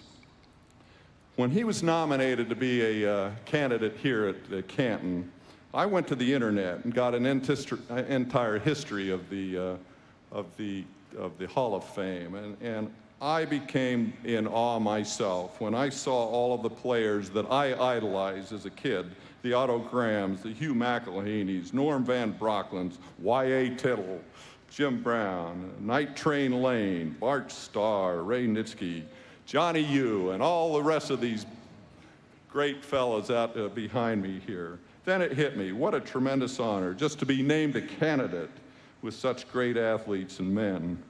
Steve's mother couldn't get over it. She got a call from one of the staff here at Canton and said, when your son is enshrined, And she says, my son enshrined? And she still struggles with it. Steve, specifically, and we as a family, believe intensely that this honor extends to all those people who shared the responsibilities and helped along the way. Teammates, coaches, managers, owners, agents, friends, teachers, family, all the supporting cast. One of his teachers received the NFL Teacher of the Year award, Terry Lowe of Greenwich High School. Steve was so proud of that award. Though Steve was sort of forced from the game 5 years ago due to concussions. Concussions? When I played, concussions were called dings. And if you could say your phone number, you were back in the game. But anyway, Steve thinks he can still play and is tempted to do so from time to time. But his very wise wife and mother have come in with the ultimate block that would put any offensive lineman to shame. Lee Steinberg, Steve's agent, was attractive as an agent to me because he taught and encouraged his clients to be ever grateful for their talents and to give back to their schools and their communities. I'm proud of Steve's givebacks. He has given thousands of inspiration and motivational talks to youth all over the country. He's made numerous treks into Indian reservations, encouraging the Indian youth to have confidence. He's established and maintained the Forever Young Foundation, with goals to help disadvantaged and sick children. He's established end zones in hospitals for terminally ill children and technical zones in inner cities with help from the NFL to provide technology help to underprivileged children. It's a worthy goal of all of us to generate the funds necessary to carry on these type of projects. Steve was a very ambitious person, but when he would come home after a season, he would play golf and just sit around. I said, Steve, you're one knee hit away from oblivion. You need to get further educated. So he did. He went to law school, took him 6 off seasons, and he finally got his law degree, and I'm proud of that.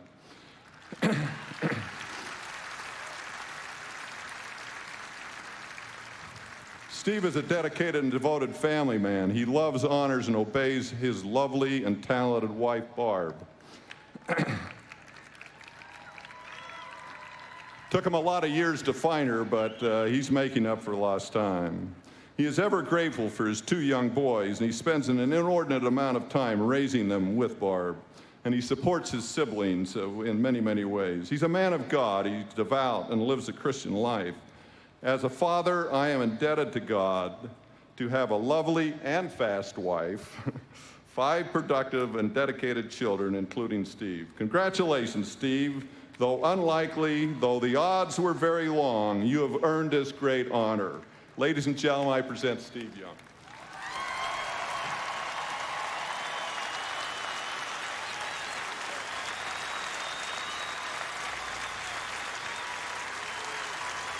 Thank you.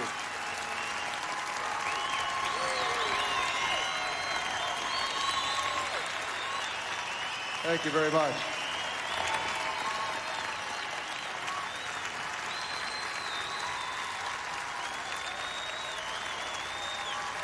Thank you. And thanks, Dad, for the great introduction. Since becoming a father several years ago, I've become fully appreciative of the role of mothers and fathers in life. I thank both my parents for being such great examples and teachers to me. Dad, thank you very much, and Mom, too. Ironically, it was my mom that kicked off my football career with a bang as she charged the field when I was 8 years old. She was upset that another kid had neck tackled me and knocked the wind out of me, so she knew that neck tackling was illegal, and since no penalty was called, she felt it imperative to rush the field and help her little boy. I was scared to death as I saw her sprinting across the field with good speed, I might add, assuming she was coming to give me a kiss or something. Imagine the visual, late 1960s, 20s-aged woman, lady in a dress, on a football field, purse on her shoulder, big sunglasses, high-heeled shoes, aerating the field. In horror, she passed by me and grabbed the kid from the other team. Adrenaline pumping, she picked up the boy by the shoulder pads and told him that the hit was illegal and that he better not do it again. Mom, Now you know why we never gave you any field level tickets over the last 17 years.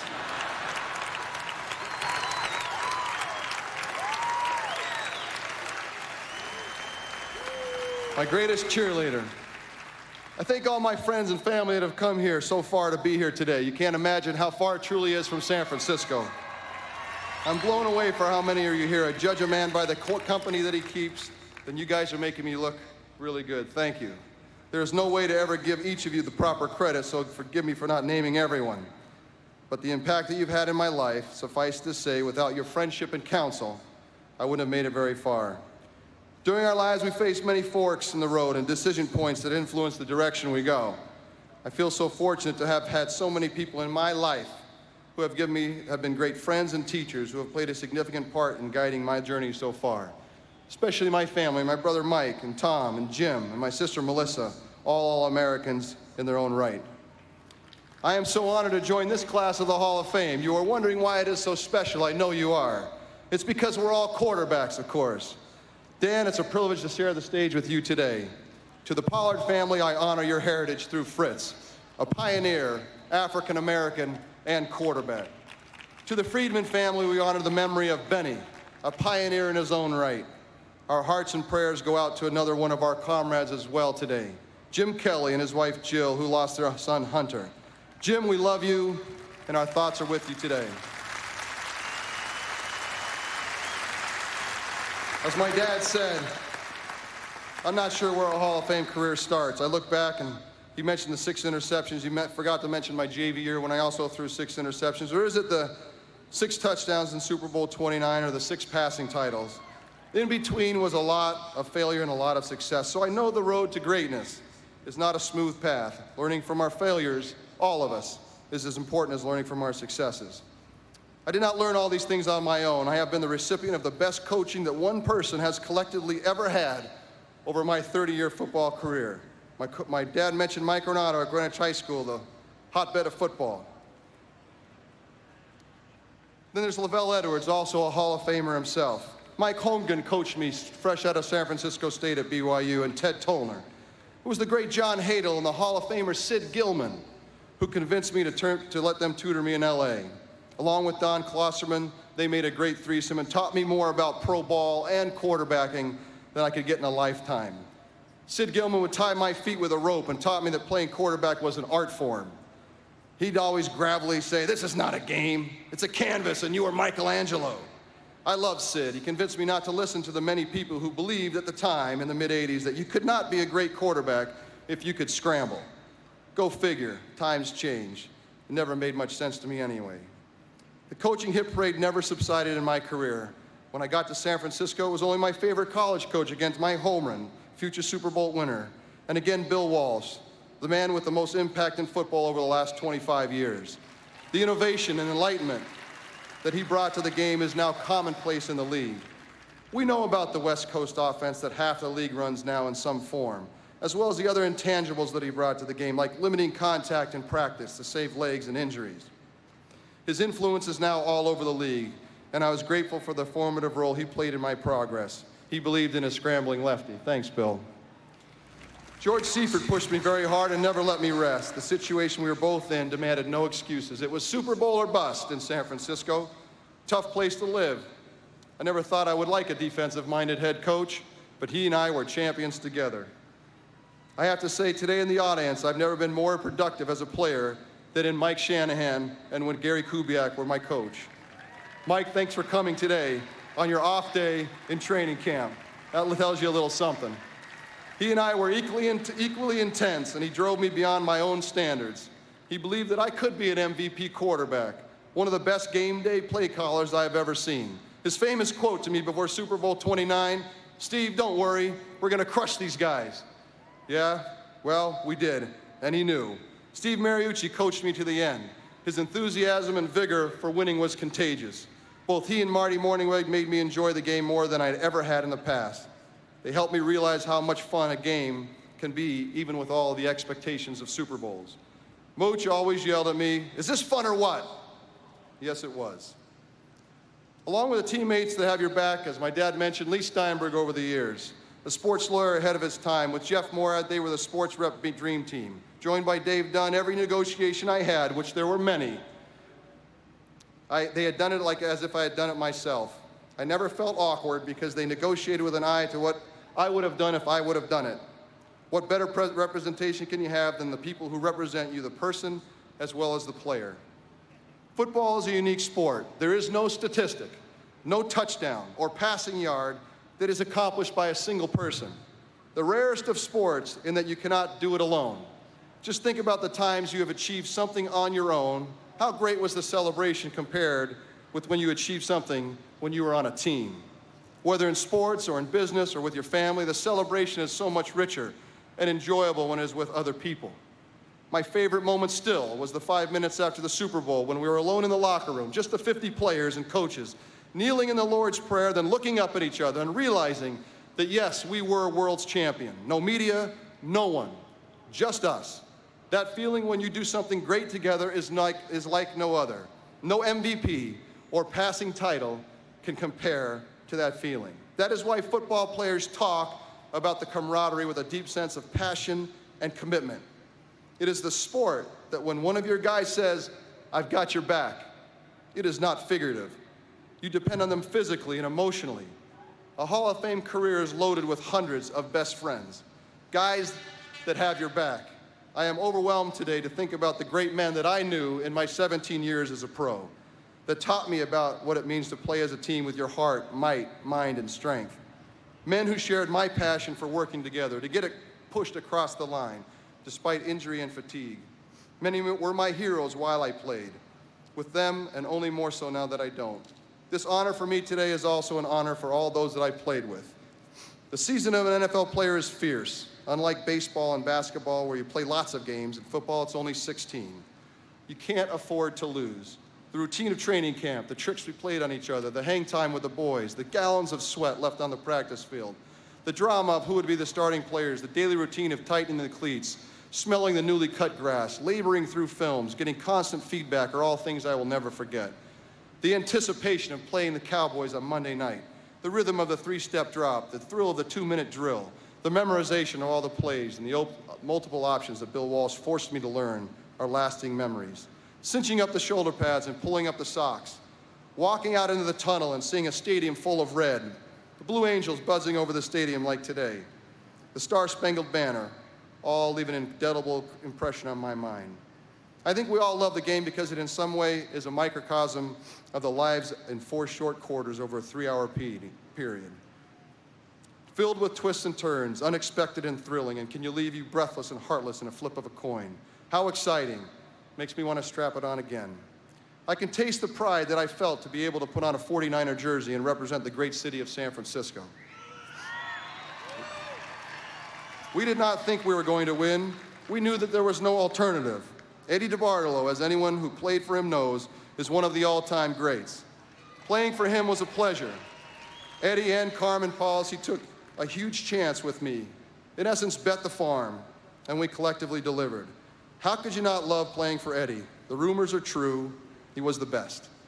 I'm also grateful for the friendships that I have developed with John and Denise DeBartolo York. They have been kind and supportive, especially during this Hall of Fame year. And also thanks to Jack Lambert, the surrogate father of all the DeBartolos and my right-hand man. The 49ers of that time will always be remembered for our successes. Anyone who followed our team will remember all of the great moments. I guess there will never be another period of time like that in sports franchise history. I love the faithful fans of San Francisco. I wanted to live up to your amazing expectations. You are the heart of it all. Thank you so very much, even for the boos that motivated me to work harder to gain your trust and confidence. No fans ever deserved it more. They were halcyon days never to be forgotten. In San Francisco, I found football in its newly enlightened form. Along with Eddie, Bill, and Carmen, there was Hall of Famer Ronnie Lott. Thanks, Ronnie, for coming out today. Roger Craig, John Taylor, Tom Rathman, Tim McDonald, John Frank, and of course, all the men who protected me, Harris Barton and Jesse Cipollo, Steve Wallace, Bart Oates, Derek Deese, and on. I had found heaven on earth for football. Think back to the 49ers of the late 80s and 90s. Think of all the names that rush to your memory. How lucky was I to be in the middle of that? If I named all the great contributors in the San Francisco organization and players on the field, I would be here way too long in this heat. Just know that I was blessed to spend 13 years in football nirvana. A nirvana built by many 49er greats over the years, some here tonight, Joe Perry and Leo Nomalini, Dave Wilcox, Bob St. Clair, Jimmy Johnson, Hugh McElhaney, Y.A. Tittle, John Henry Johnson, all great 49ers and men that I've known over the years. When I first came to San Francisco, I soon realized that I was watching the Michelangelo that Sid Gilman had years ago prior spoken about. It was an art in action, and I was privileged to be holding the palette. Joe Montana was the greatest QB I'd ever seen. I was in awe. I was tempted many times by the opportunity to play for other teams, but I was drawn to the inevitable challenge to live up to the standard that I was witnessing. I knew that I was a decent player, and for some reason God blessed me with a big picture knowledge that if I was ever going to find out just how good I could get, I needed to stay in San Francisco and learn, even if it was brutally hard to do. I had the faith that the opportunity would create itself at the appropriate time. I was tough to live with during some of those years, but as I look back, I am thankful for the struggles and trials that I had and for the opportunities that were given to me. When the opportunity for me opened up, being a regular quarterback was no longer an option. I would have gotten booed out of candlesticks so fast that I had to rise to a new standard of performance that Joe set. I many times thought about quitting as I heard boos during my sleepless nights, but I feared calling my dad. I knew what he would say. Endure to the end, Steve. When Joe left, thank heaven he left behind Jerry Rice. We teamed up for a record 83 touchdowns. His work ethic is renowned, and after every catch in practice, he wouldn't stop until he reached the end zone. It might have been a 10-yard sprint or maybe 90, it didn't matter. Nothing or no one is a better example of why we were great than Jerry. I'm expecting him to join me here in the Hall of Fame sometime before 2020. And Brent Jones, maybe most importantly, my roommate of 10+ years, he kept my spirits up and constantly convinced me that this quest for greatness was achievable.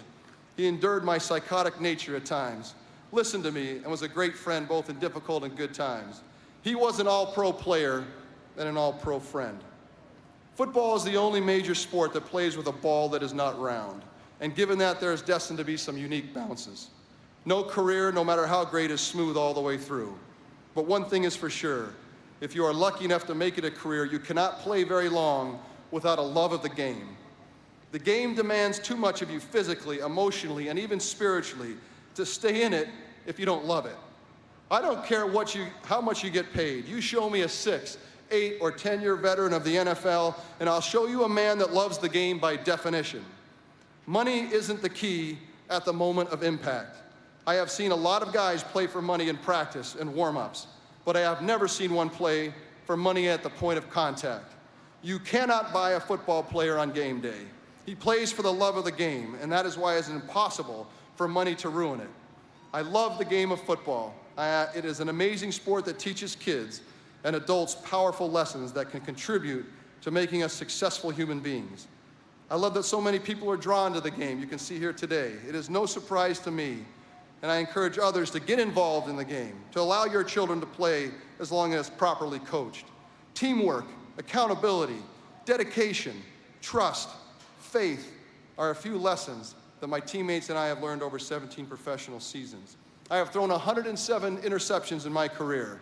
Every time without fail, there is a moment when all your teammates look back at you and say, "Why'd you throw it to that guy?"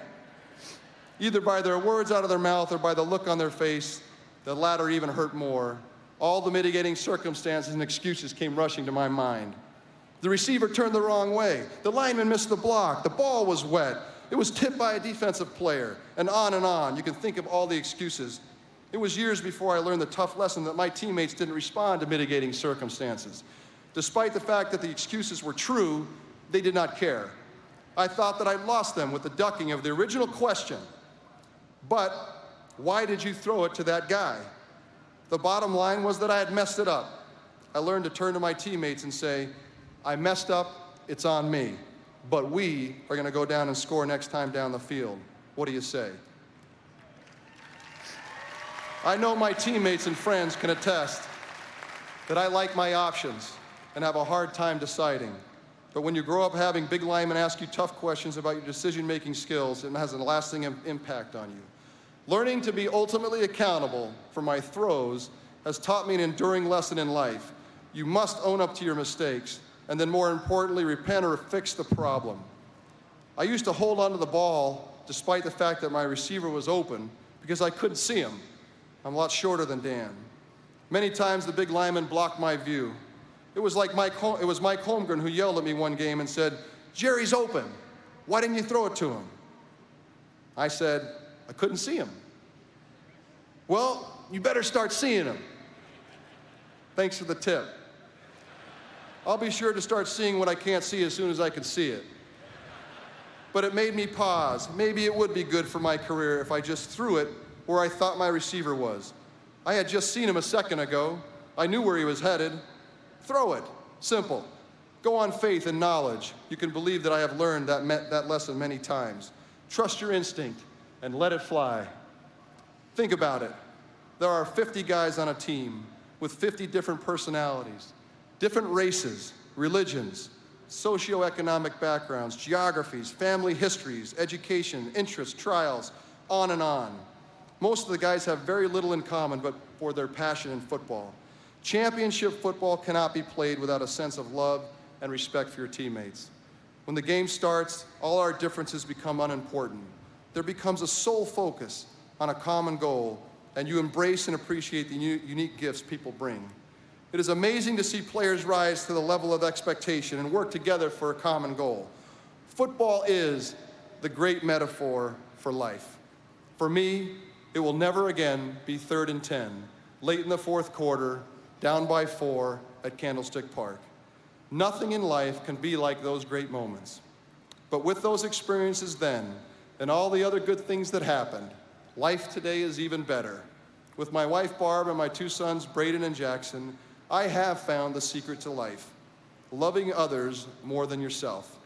I sincerely love my family and know that being a Hall of Fame husband and dad is what will eventually define my life.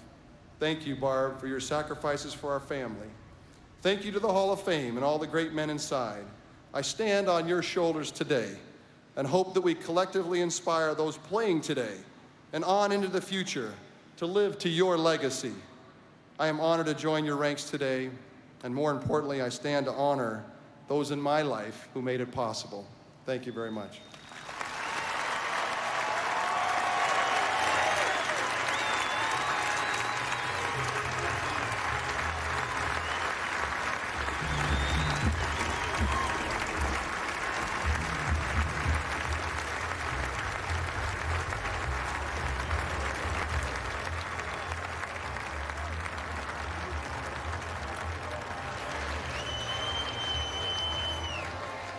Steve Young made it look easy. Career passer rating, highest of all time, 6 passing titles, tied with Sammy Baugh the most all time. But if you listen to what he said, Tommy, and you listen to what his father said, nothing about Steve's journey here was easy. No, he made that look easy as well. What a very emotional speech, emotional for those of us listening to it. But I think that, when you heard it from Grit Young, his dad, you heard a little bit of the same things from Steve. The struggle was what he really appreciated, coming behind a legend like Joe Montana. And I've said it often, you can't name another instance where a Hall of Fame quarterback has followed a legend like Joe Montana and gotten here to Canton, Ohio. But I think more importantly to people, seeing the kind of man that Steve Young is. We know him because he works with us. He's a working colleague. But Steve Young is an outstanding man and a great quarterback as well. You never want to replace the legend. You want to replace the guy who replaced the legend. That's correct. They're still waiting for Dan Marino's replacement in Miami. They're still waiting for John Elway's replacement in Denver. Joe Montana's replacement is Hall of Famer Steve Young. Not a bad 1-2 punch for San Francisco. When we come back, it's a home game for Dan Marino. It's a sea of teal here. Number 13's enshrinement is next. It's coming up. Stay with us. ESPN Hollywood premieres August 15th on ESPN2.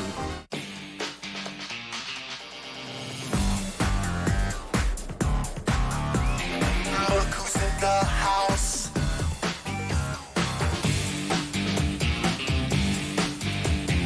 Look who's in the house.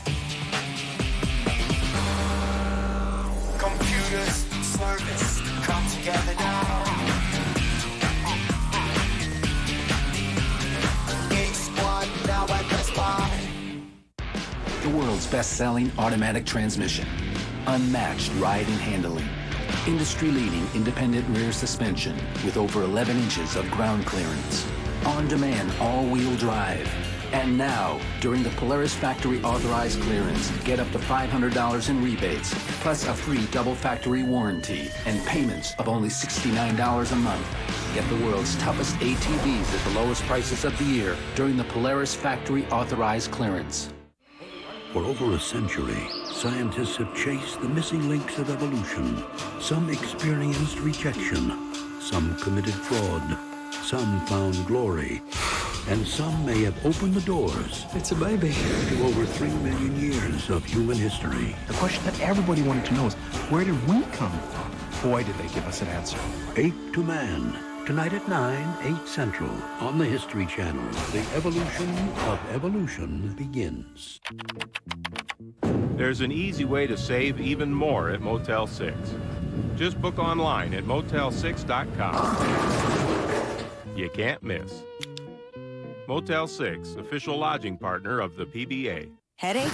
Get the speed of Advil Liquid Gels, the only leading brand with real liquid inside. Faster and stronger than extra-strength Tylenol on tough headache pain. Advil Liquid Gels rush relief right where you need it. Advil Liquid Gels. Liquid fast, Advil strong. If you're looking for answers from an auto parts store, get ready. Advance Auto Parts is working harder to help you save money by doing it yourself. Get ready for certified experts who are ready to help. Get ready for answers on any project you can easily understand. Get ready for in-depth information from Advanced TV, our exclusive in-store how-to network. Get ready to go from no way to know-how. For all the advice you'll ever need, the first place to go is Advanced Auto Parts. We're ready in advance.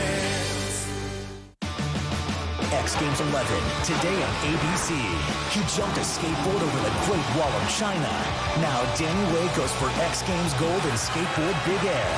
X Games 11 continues today at 3 on ABC. Reminder, folks, Monday on this very field, the Hall of Fame game. Ricky Williams and the Dolphins, Brian Urlacher and the Bears. A.J. Feely starts at quarterback for the Miami Dolphins. Speaking of quarterback for the Miami Dolphins, Dan Marino's enshrinement ceremony up next on ESPN. Come back with us for that. Well, the boys are in high school this year, so we got this great 2-for-1 deal from Sprint. So now we can call and text each other, you know, just check in. It's not that I don't trust them, it's just that...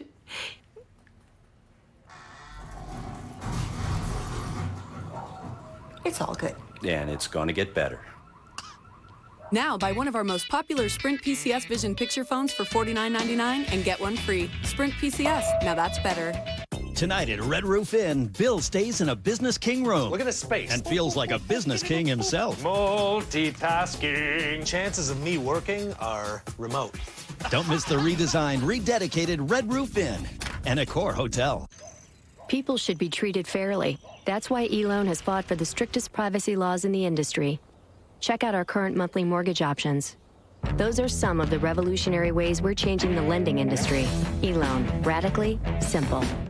Gotta paint the kitchen, gotta paint the hall, gotta paint the bathroom, I got to paint it all, oh yeah! Got the blues about painting? Get Scotch Brand Blue Painter's Tape. It comes off clean and leaves professional paint lines. I'm so glad I got the blues, it's the only tape I use. You'll be happy if you get the blues, Scotch Blue Painter's Tapes from 3M. You drafted too many players from your favorite team. Yeah, loyalty will kill you. Seriously, this is odd. Can't you see that we're part of some guy's fantasy and he's controlling our every action? Here, why don't we just have a pillow fight? Actually, a pillow fight won't engender the camaraderie that ESPN Fantasy Football does. In fact, Oh, Sandy! ESPN Fantasy Football. Play for free at ESPN.com/fantasyfootball. Here's your invitation to try out a DR Field and Brush mower absolutely risk-free. We're so sure you'll love it. We're willing to send you a DR to try out on your property for 6 months. Test this amazing brush cutter in tall grass, weeds, and brush, even on saplings up to 2.5 inches thick. Use it to reclaim and maintain rough, overgrown areas. If after 6 months you don't agree that the DR is the easiest handling, hardest working, most durable machine you've ever used, we'll take it back and you won't be out a penny. We'll even pay for shipping both ways. You can try out a DR Field and Brush Mower for 6 months risk-free. Call 1-800-689-4411. There's no obligation, but this is a limited time offer. That's 1-800-689-4411. Or visit us online at drfieldbrush.com. DR is professional power for homeowners.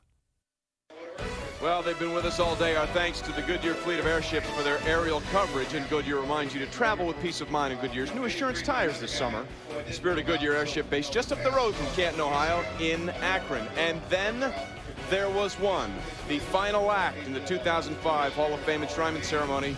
Up next, number 13, Dan Marino, number 1 in every statistical category there is when it comes to quarterbacks. For that, we go to the podium and our own Chris Berman. Chris. All righty then. Okay, so let's see. We've had Benny Friedman. We've had Fritz Pollard. You've had Steve Young. That was great.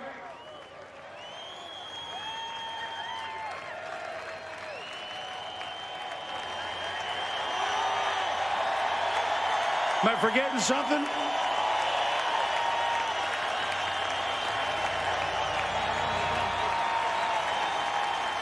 Number 13.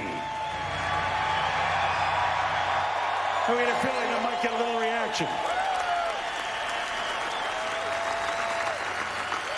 Dan's speech was great, wasn't it? What do you mean?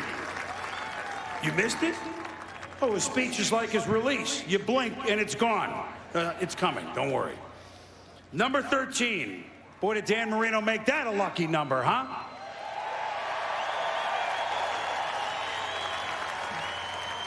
And boy, did he produce some magical numbers in his 17 years quarterbacking the Miami Dolphins. Second NFL season, 1984, 48 touchdown passes, 5,084 yards. That's great. He'll never do it again. 1986. 44 touchdown passes, over 4,700 yards. Okay. We get the point. You can do it. 6 4,000-yard seasons. 13 3,000-yard seasons. 13 3,000-yard seasons. And then you do some addition, okay? And just bear with me because these numbers are all you don't have to look at a Ross Perot graph here to figure that these numbers are pretty high. An NFL tops 8,358 passes thrown. When your shoulder and elbow hurt when you just hear that, and it's just nuts. 4,967 completions. Don't your hands hurt? I mean, oh, geez, who caught all those things? 420 touchdown passes.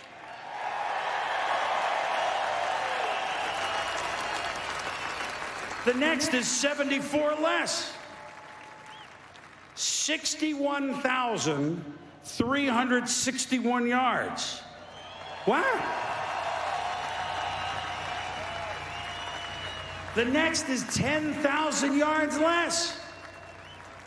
61,361 yards. Now, if you laid all of those passes back to back to back to back, about 35 miles, we could almost drive all the way back to Pittsburgh, where it all began, if you just laid the passes out. The numbers, they're great, but seeing it, even better.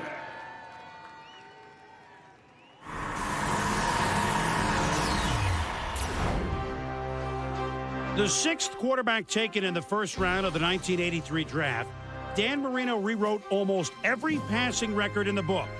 For 17 seasons, Marino was the franchise for the Miami Dolphins. During Marino's 1983 rookie season, the only thing flashier than his smile was his performance. He showed hints of greatness by throwing 20 touchdown passes in 11 games to lead Miami to the playoffs. The following season, Marino elevated his game to unprecedented heights. Marino throwing deep upfield down the near side, man open, touchdown! Marino back to throw, got a man down there. Hey, he's got a touchdown! Ho, ho, ho! In 1984, Marino became the first player ever to pass for over 5,000 yards in a single season, finishing with an astounding 5,084 yards. Marino obliterated the previous record for touchdown passes in a season, which was 36, by throwing for 48 touchdowns, a record that stood for 20 years. Those feats earned Marino the Most Valuable Player award. In the 1984 AFC Championship game, Marino passed for 421 yards and threw for 4 touchdowns in a 45-28 win over the Steelers that earned the Dolphins a trip to the Super Bowl. Miami would lose Super Bowl 19 to the 49ers, the only Super Bowl appearance of Marino's career. Between 1984 and 1993, Marino started 145 games. During that time, he engaged in an aerial assault on NFL opponents and the record book. A prototypical pocket passer, Marino's rifle arm diffused even the toughest defenses in the league. Marino out of the gun. He's been deadly today. Touchdown! Who can forget his performance in the Orange Bowl on a Monday night in 1985 against the Chicago Bears, the only game the Bears would lose all year. He was also the Dolphins' undisputed leader on the field. Let's go, let's go. Play with some urgency now. A little urgency. Stand up! In 1993, Marino ruptured his Achilles tendon, but he returned the following season to lead the AFC in touchdown passes and passer rating. In 1995, Marino made history. San Marino has now thrown for more yards than anyone else. More touchdowns than any other man in National Football League history. In his 17-year career, Marino threw for 61,361 yards, nearly 35 miles, and 420 touchdowns, both NFL records. He remains the all-time leader in pass attempts and completions, and is the only player to throw for 5,000 yards in a single season. By virtue of passing feats never before seen in the NFL, Dan Marino is a member of the class of 2005.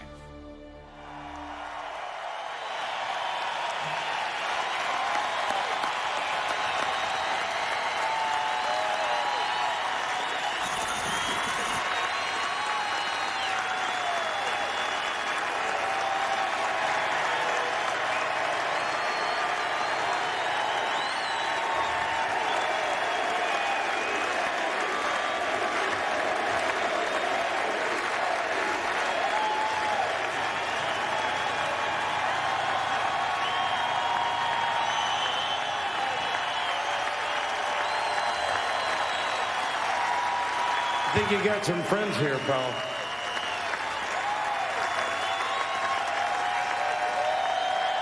Yeah, that Bears game in '85 is still maybe the greatest regular season game ever. Coach Shula had some of these Dolphins lined up, and Dan had the passes going, and it's hard when a 12-0 team had no chance. They didn't that night against Marino and the Dolphins.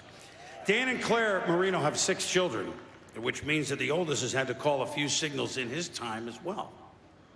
To present his dad, the quarterback for enshrinement into the Pro Football Hall of Fame, the Marino quarterback of sorts of the next generation, we present his son, Daniel.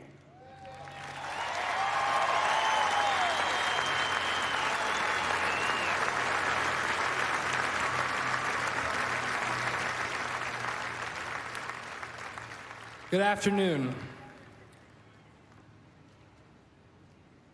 I've always felt that I was truly blessed in so many ways, but most importantly in the way that no one could ask for better examples of people than my parents. There's never been a situation that they did not know how to approach or how to act in. They've always treated people with so much compassion and are so grateful for everything in their lives. I think that all 5 of my brothers and sisters would agree that we were all so lucky to be raised by such wonderful people.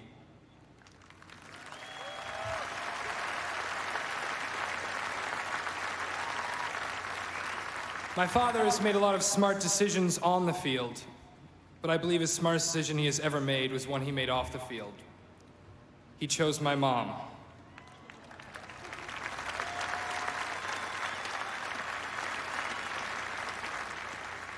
Together, they have shaped me and my family in such a meaningful and positive way. And so rarely do you find parents so willing to give you everything, and in return want only their children's happiness. My parents will belong in me and my siblings' personal Hall of Fame, always for that.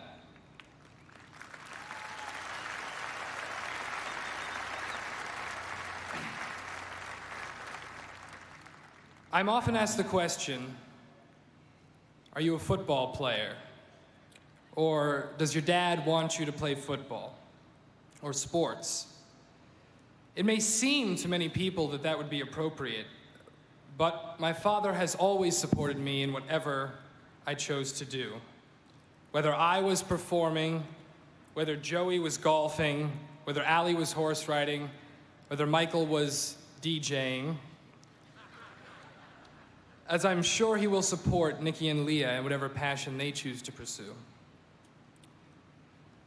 My father's friends have always said to me repeatedly how proud he is of his children. They tell me he can't seem to stop talking about us. My father only asks us to work hard at what we do. It seems odd to me that such a modest request can make my father so happy. But our passion for something seems to make him as eager and as happy as if he was waiting to go on the field. For this, me and my siblings are also very fortunate. Perhaps this can shed some light on the man off the field, the family man who has always been a loving father.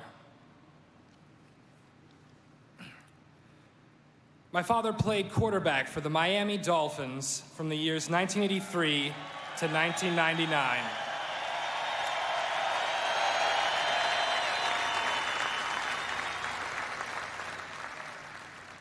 I don't claim to be the biggest football fan in my household.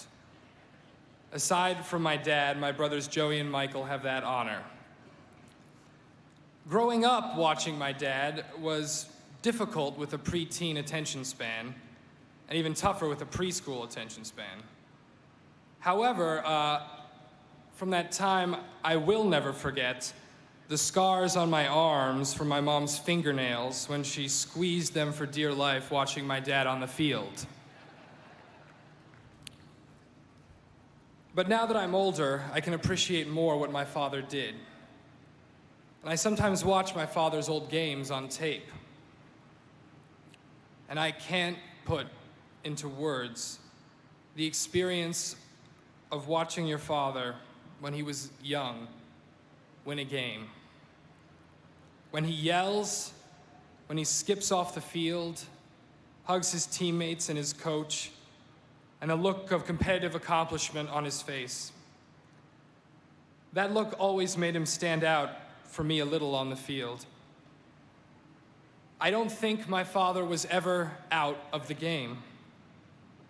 If you watch him from the sideline, he watches every play with intensity. Eager when the defense is keeping the opposing team from getting down the field. And if the Dolphins had a bad play, the cameras would have to cut away for the family audiences. My father is the most passionately competitive person I know. If there's one thing you can say about my father, it's that his competitive spirit matches his ability as a player.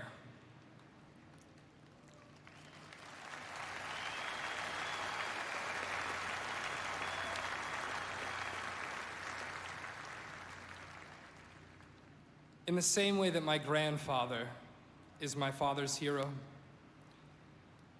my father has always been my hero, and in the same way, I hope my children will look up to me one day.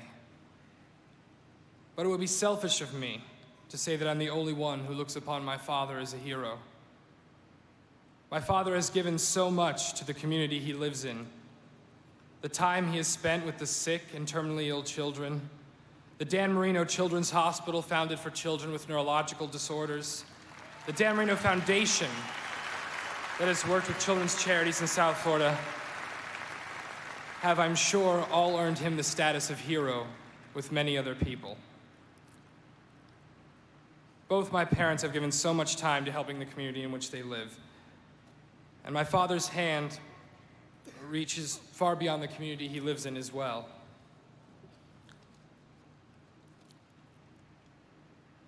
My father was always committed to his team and his teammates. Even if my father scored 4 touchdowns and failed to win, it was always to him a lost game. The Miami Dolphins were and still are my dad's team. More than that, they are in a way his extended family. My father's 17 years were spent with one franchise, the franchise he loved. And that seems to be so rare in professional sports today, I thought it was worth mentioning.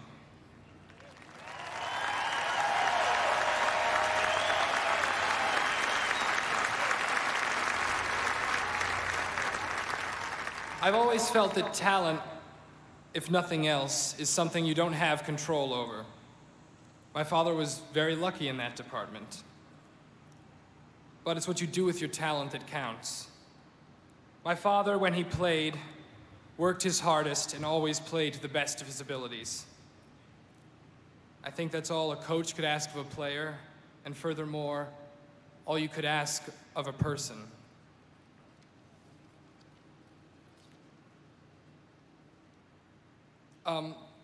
One thing, when I started writing this speech, I realized was you have to start thinking very hard about how you feel about your father, and I realized how completely unselfish my father's life has been.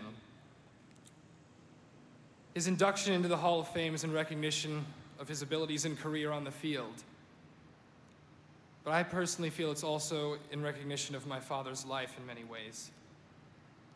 A life that was never about him, but about his team, his fans, his community, his friends, and his family.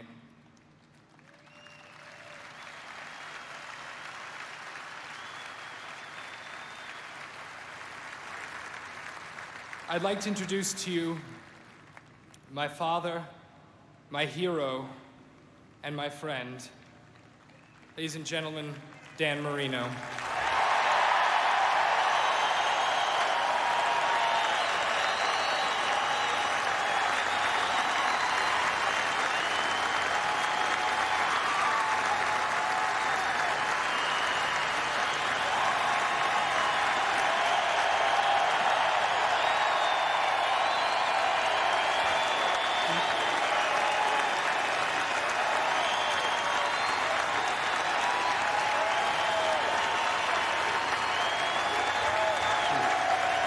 Thank you.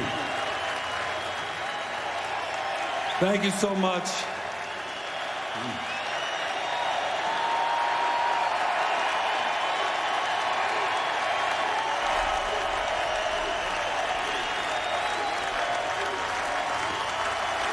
Thank you so much, Dano.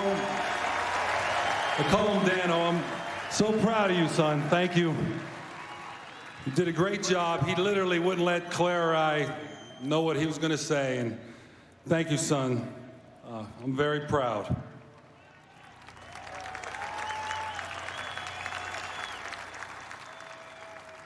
I want to thank and congratulate the families of NFL pioneers, Benny Friedman, Fritz, Pollard.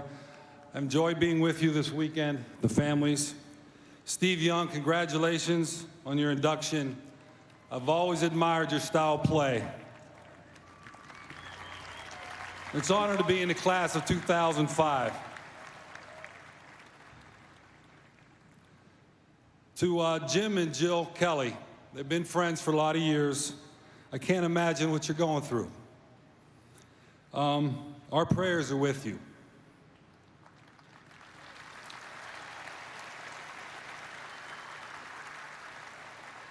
To the people of Canton, wow, I mean, I just, what can I say? The pride that you all take in this weekend, the Hall of Fame weekend, I'm proud to be a part of it. You can count on me coming back all the time.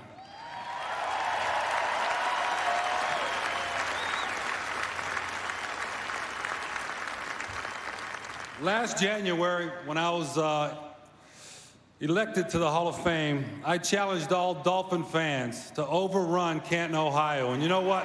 We've taken it over. Thank you. Thank you, all of you. The 13 jersey up there, everybody up in the corner, all of you, thank you so much.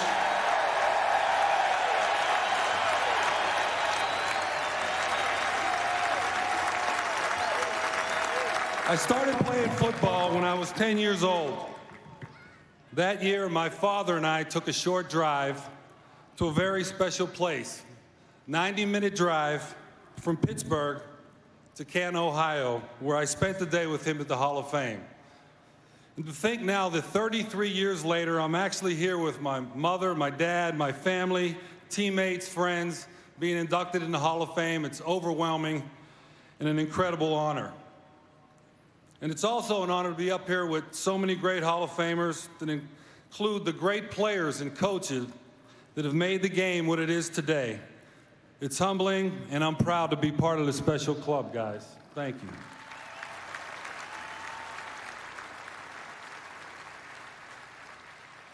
As a young man, God blessed me with a special talent to throw a football, and I was very fortunate to grow up in an environment like the city of Pittsburgh, in the neighborhood of Oakland, an area that was full of football tradition.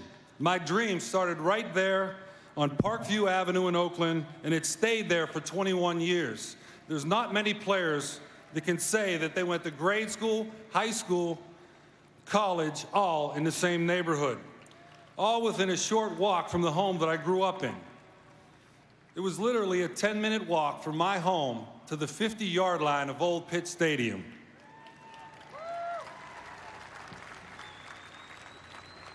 I lived right across the street from a church when I was a kid, and I still have vivid memories of playing football for St. Regis. In the morning of games, going to church in full dress uniform. We'd have cleats, pads, helmets, everything. We were wearing everything, and the coaches would lead us in prayer.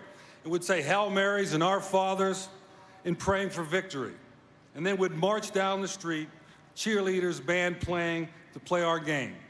And it didn't get much better than that. And you know what? We never lost. I like to think that God was on my side, but then again, it was a Catholic Church league. He was on everybody's side. Central Catholic was my high school, and it was a great place for an education. Where are you? I know there's a bunch of you here. Great place for an education, and also it was a great place to play the game of football, and many of my teammates I know are here and friends from high school. I thank you for coming to Canton. I also want to mention my high school coach, Rich Erdley, is here. And Coach, you meant so much to us. I want to thank you for taking the pride and dedication in teaching us the game of football. Of course, you know, Coach Erdley takes all the credit for my success. To this day, he still tells the story when I went to Central that I was throwing left-handed, and he actually taught me how to throw right. Problem is, I think he believes it after all these years. Thank you, Coach. From Central Catholic, I went right down Fifth Avenue a few blocks to the University of Pittsburgh, where I had 4 great years. Pitt taught me how to compete at a high level. To tell you how talented our teams were, most weeks our practices were tougher and more demanding than any game we'd play on Saturday. I still say the 1980 team could have beat Georgia at 1 o'clock, Notre Dame at 4 o'clock, and been national champs if we were only given the chance. And I have some friends over there, Ricky Jackson, Hugh Green, Jimbo Covert, they'll all attest to that. To all my Pitt teammates, thanks for coming. Coach Jackie, Cheryl, Foge Fazio. Coach Cheryl, I'll never forget your passion for the game. And I'll also never forget the advice you gave me the summer of my freshman year. After Coach Sherrill watched me throw for 15 minutes, he pulled me over and he said, "Son, whatever you do, don't let anybody change your style or how you throw the football. You just keep throwing it like you're throwing it." Coach, thanks.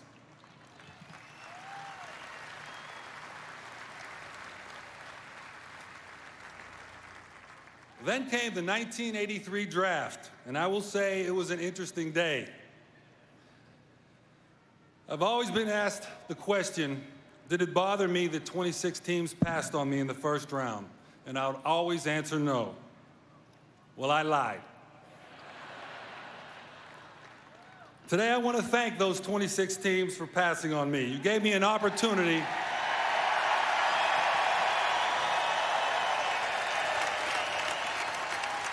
Gave me an opportunity to play for one of the greatest franchises in the NFL, the Miami Dolphins.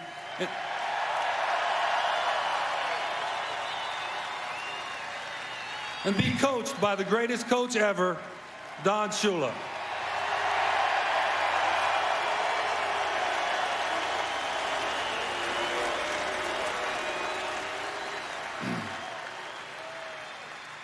Coach, other than my father, you're the most significant influence on my football career. You pushed me and you demanded my best. Coach, you were always a true professional, and I want to thank you for the example that you set for me on the field, but also in the community. We didn't win a Super Bowl together, and that's something I'll always regret, not knowing what that feels like. But you and I have won more games together than any quarterback coach in the history, combination in the history of the NFL, and it's something I'm very proud of.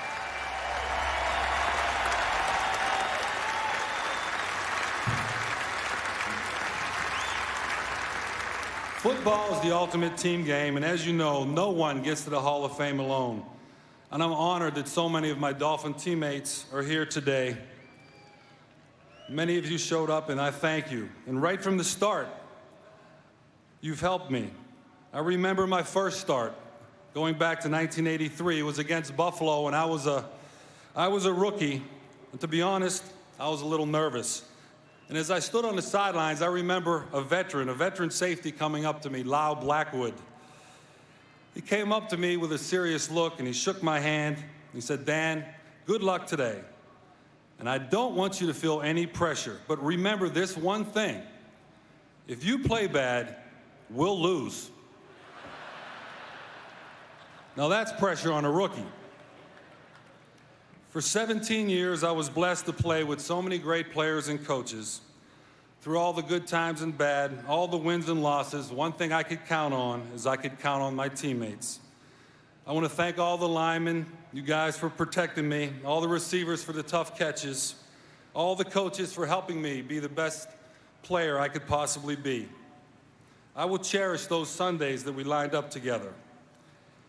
And to every Dolphin player that I've ever stepped on the field with, thank you for your sacrifice and your dedication. I know in my heart that I would not be here without you.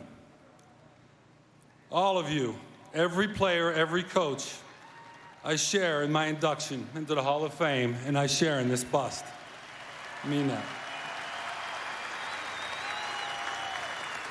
I wish I could thank all of you individually, but I would like to mention a few. Two guys, Mark Duper and Mark Clayton. Yeah,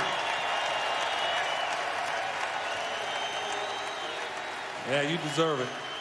In 1984, we set a standard of throwing the football that teams are still trying to match today. And the one thing I remember most about Duper and Clayton is their competitive spirit and their attitude that they were the best. Every time they would come back to the huddle, they would always insist that they were open and that they always wanted the ball. And they constantly reminded me that they were making me a star. Thank you, guys. Hopefully I'll see you here someday because you guys deserve it. Appreciate it.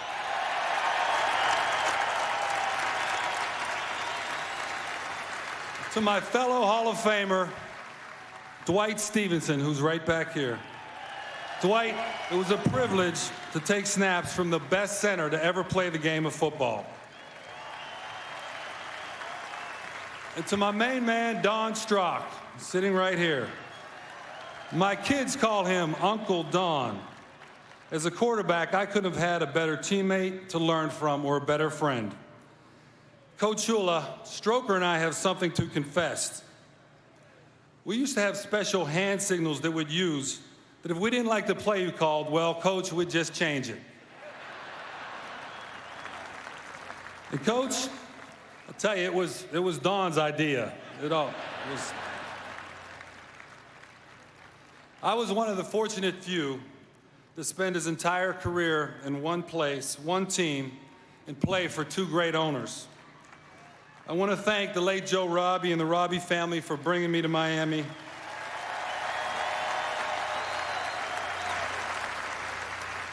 I want to thank Wayne and Marty Huizinga. Wayne, you were a great boss, but also you were a very special friend.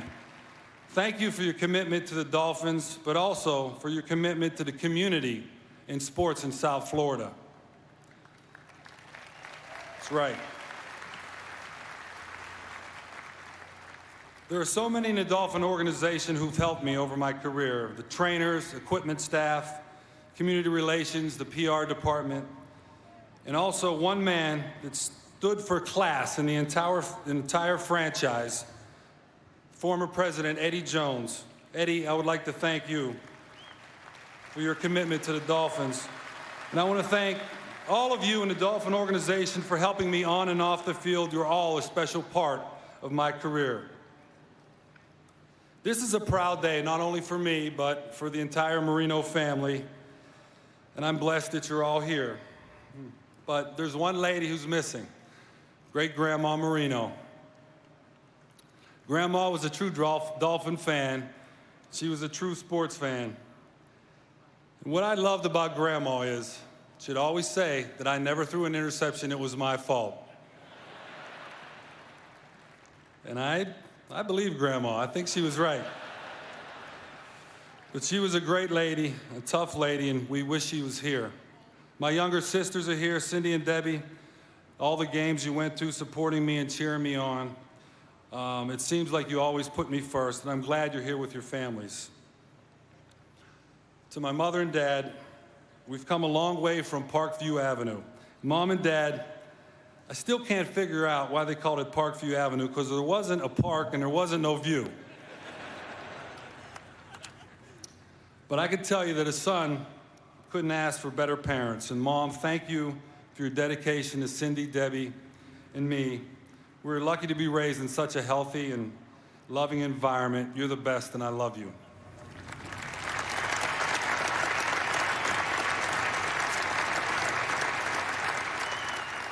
Dad, my dad, you're my hero, Dad. You're my role model. You're the best coach I've ever had. You taught me how to throw a football. You taught me about hard work and how to be positive. And I've always remembered the times that we'd just sit and talk about football and about life. You taught me how to treat people the way you want to be treated. And you would always say that you didn't deserve anything in life. You only deserve what you earn. Well, my only hope was that Claire and I could pass on those important values to our children. Thank you, Dad.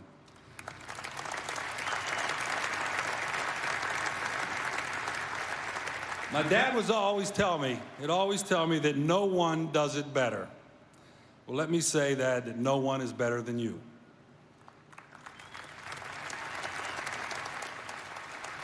To Claire and the kids, Claire, kids, you guys are my true Hall of Famers.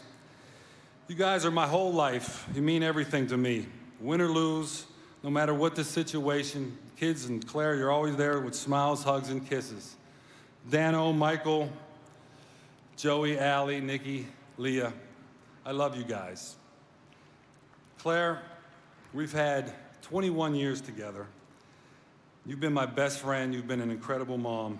I can't imagine where I'd be without you. There's nothing better than going through life with your best friend right next to you along the way. And Claire, you've been my best friend. Thank you for making my life complete, and kids, making my life complete.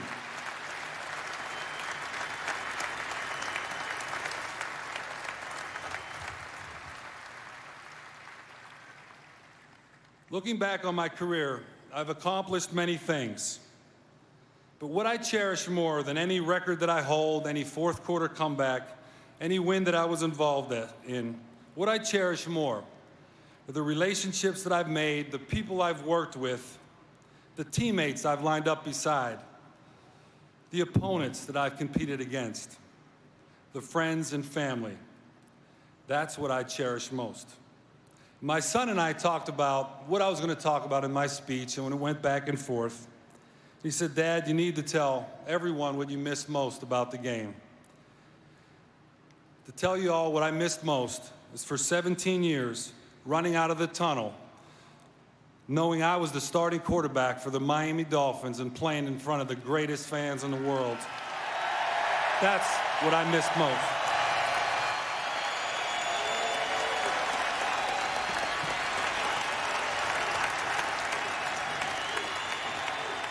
Now, it's time. I'm going to start licking my fingers a little bit, because you know what happens when I lick my fingers.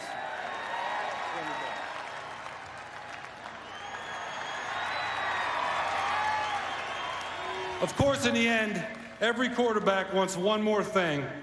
He wants one more Sunday in front of his fans with a football in his hand with one last chance to go deep. And I'm going deep, and Clayton, turn around and you go deep right there. Right there. Go.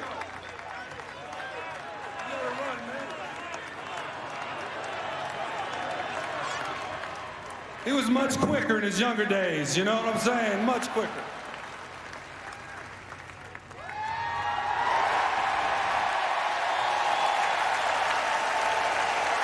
Thank you, Mark. Thank you, Dolphin fans, for coming. I'll remember this day the rest of my life. Clara, kids, mom, dad, thank you.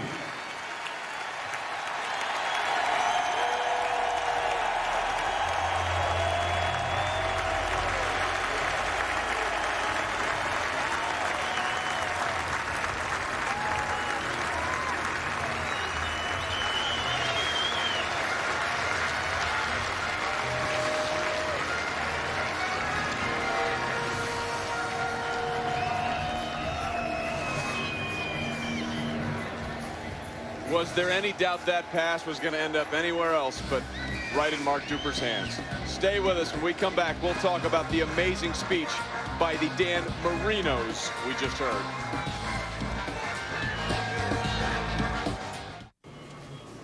How about that? You feel that? Mm-mm. No. How about this? What do you think? You feel that? No. That's so cool. Wild.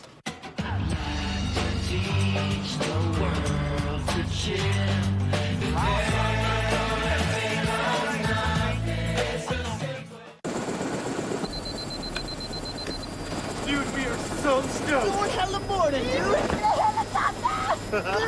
Let's rock, dude. 10-4. Hey, dude, I think that dude wants you. Well, that's just the pilot. Dude, not the pilot? No. I've never done this before. But I did stay at a Holiday Inn Express last night. Stay smart. Stay at a Holiday Inn Express. You drafted too many players from your favorite team. Yeah, loyalty will kill you. Seriously, this is odd. Can't you see that we're part of some guy's fantasy and he's controlling our every action? Here, why don't we just have a pillow fight?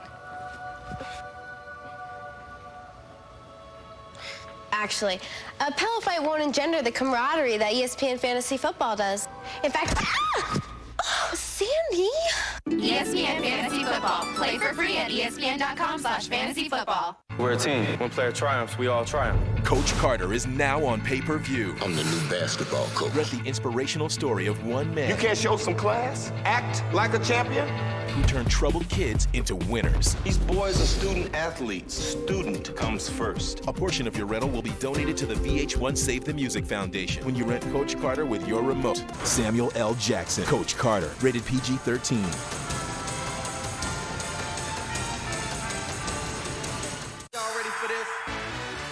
Sweet pictures. It's plasma. Yeah, it's Adele.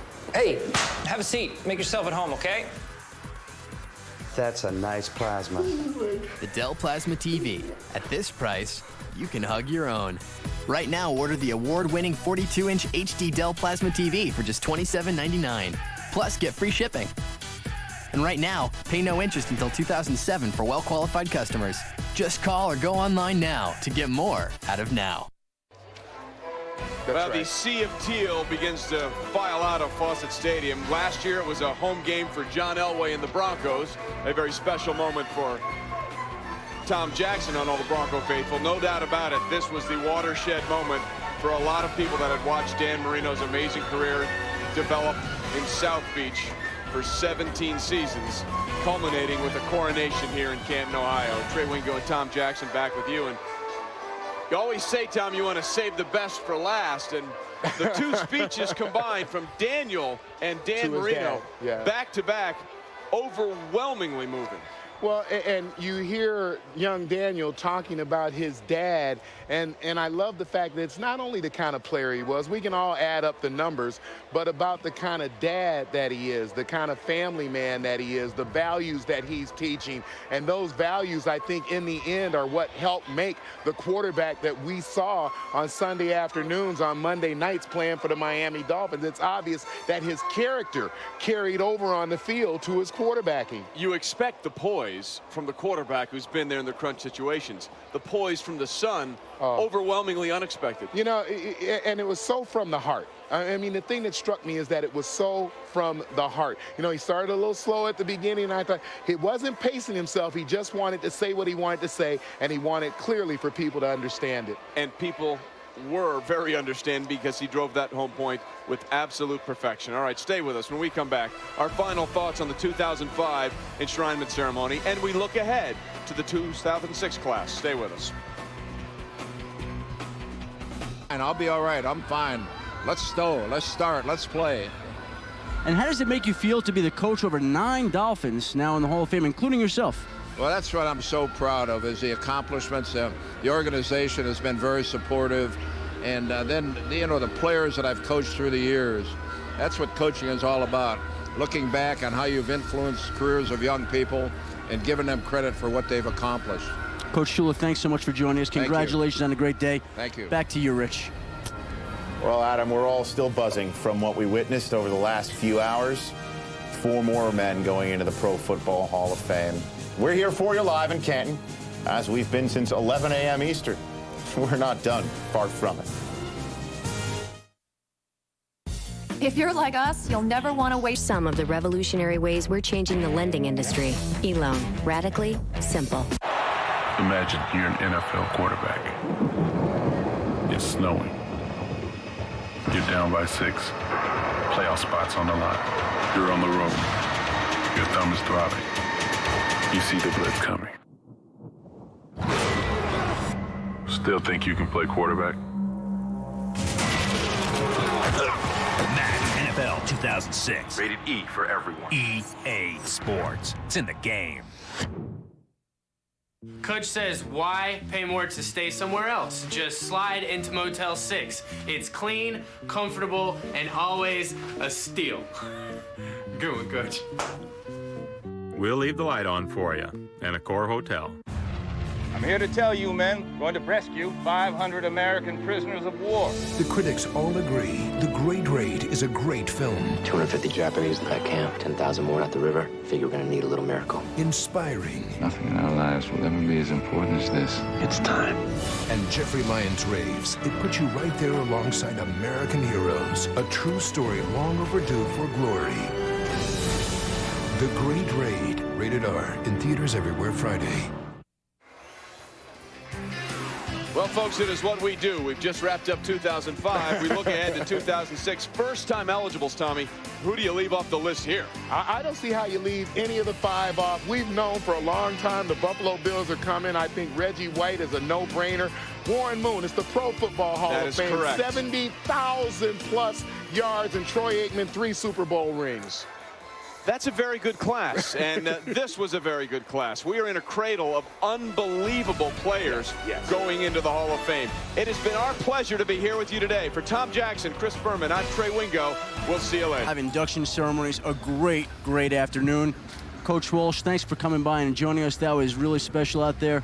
What did you think of how your old quarterback Steve Young did out there today? I think Steve did a brilliant job, magnificent job, and I'd like to have every high school and college player in the country see a video of that speech that Steve made, and the one that Dan made also, because the things they covered, I hope that it would really sink in with high school players, athletes of all ages, and certainly college players.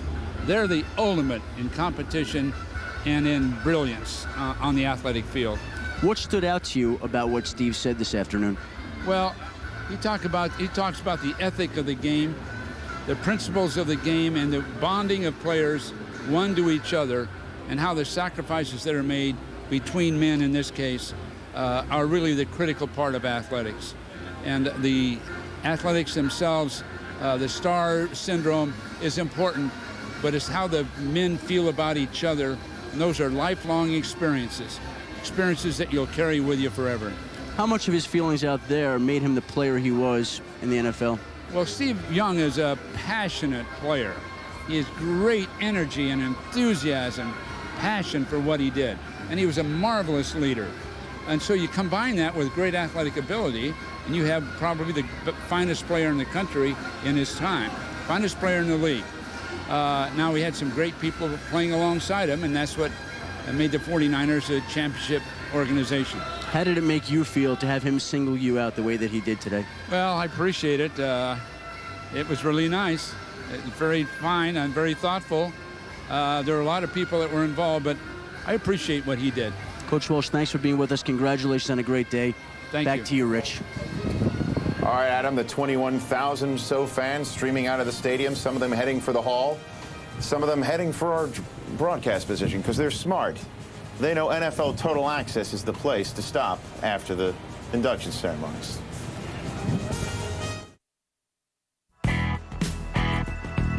Here I am, 50 years old, and I'm out in a bikini, and that makes me feel very good. I think lean muscle makes me a lot sexier. How can a 50-year-old grandmother look this good? Simple. She strength trains with Bowflex. I feel like women can really benefit from strength training, especially at my age. Being healthy and fit is very important to me, and yes, I'll be fit all my life. I'm 50 years old, and I have a Bowflex body. Call the number on your screen now to get a free video or DVD that shows you how you can get great results with Bowflex. When I started working out on the Bowflex, I started seeing results within actually the first week. I was feeling better, seeing results, and by the 5th week I had lost 17 pounds. I was amazed. I'm leaner, I'm happier, I'm sexier than I've ever been. All it takes for great results is one simple workout done 20 minutes a day, 3 days a week. The health club takes up too much time, and I don't have that much time in my day. The Bowflex, it's safe, it's reliable, and I can get a good workout from head to toe. It's a beautiful piece of equipment. It's very zen and fits with my zen surroundings. And now you can own your very own Bowflex Extreme for no money down and payments of just $19 a month. My results are very real. When I look in the mirror, I can't help but smile. I feel so good about myself. I feel happier, more confident. I can even keep up with my 5-year-old granddaughter. Working out with Bowflex helps me feel like I am defying age, holding back time. I'm in control. I'm 50 years old and I have a Bowflex body. Thank you, Bowflex. No matter what your age, if you want real results, you'll need the home gym that's proven and comes with a 100% satisfaction guarantee. Bowflex. Call us now and we'll send you a free DVD or video that tells you all about it. Or visit us at extremebowflex.com today.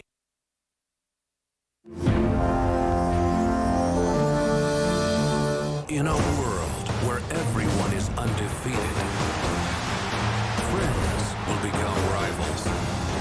Rivals will become saviors.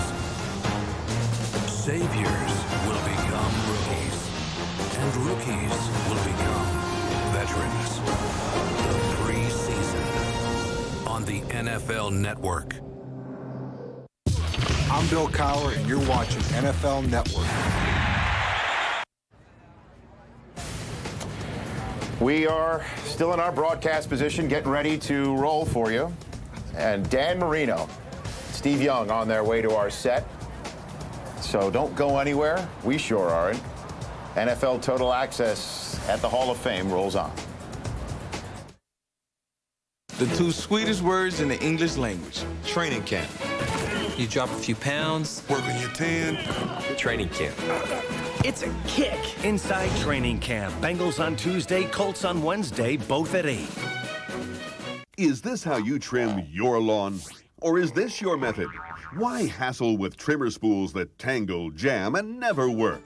Make your life easier with the Weed Thrasher. The fast and easy system specifically designed for your gas-powered trimmer. With the Weed Thrasher's monster cutters, you can trim around rocks, right next to sidewalks, and even up against fences. Ordinary trimmer spools jam, and the nylon twine wears down to nubs in no time. And that tangled line is a frustrating hassle. Or worse yet, those expensive plastic cutting blades can break and shatter.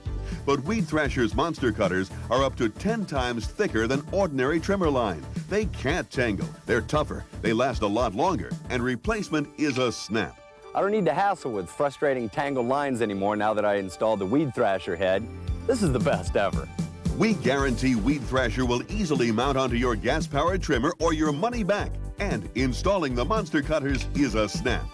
Extra tall grass? Give it a thrashing. Annoying brush? Give it a thrashing. This is easy. It cuts great, and it saves me all that aggravation. It's a snap. Now, through the special TV offer, you'll get the Weed Thrasher head and 12 tough monster cutters for only $14.99. That's right, only $14.99. Great cutting performance and tangle-free trimming, all for the incredible price of only $14.99. And there's more. Call now and ask your operator how to get free monster cutters for a lifetime. That's right. As a preferred TV buyer, we will enter you into our database, making you eligible for this special TV offer. Minimum order applies. Ask your operator. Don't delay. Order your Weed Thrasher and monster cutters now. Call 1-800-709-1257 to order your Weed Thrasher cutting system at the new low price of only $14.99. That's 1-800-709-1257. Order now and join the rest of America in saying no to tangles and yes to the Weed Thrasher. Now only $14.99. That's 1-800-709-1257. Call now. See that article about Roethlisberger hanging up the cleats? Wants to be a rapper. Fact, J.P. Losman is the reincarnation of Kenny Stabler. Free fantasy football at NFL.com. Hi, I'm Bill Belichick, and you're watching the NFL Network.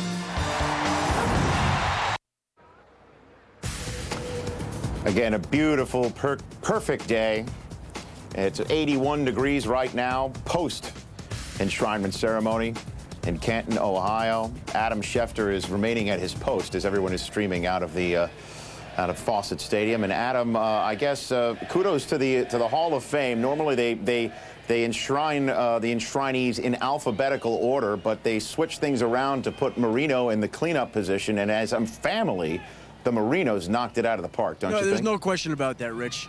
Daniel Marino did a spectacular job. He was poised beyond his years. And for all the people who spoke to us on the NFL Network today and said that Dan Marino was nervous, did he look nervous at all to you?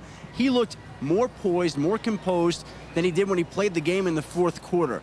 The fans came to see Dan Marino, and Dan Marino delivered in a big way. The sight of him licking his fingers will be replayed for years to come, and I thought the Marinos stole the show today. I also think that Grit Young, Steve Young's father, set a record becoming the first presenter to deliver a speech longer than the man actually inducted into the Hall of Fame.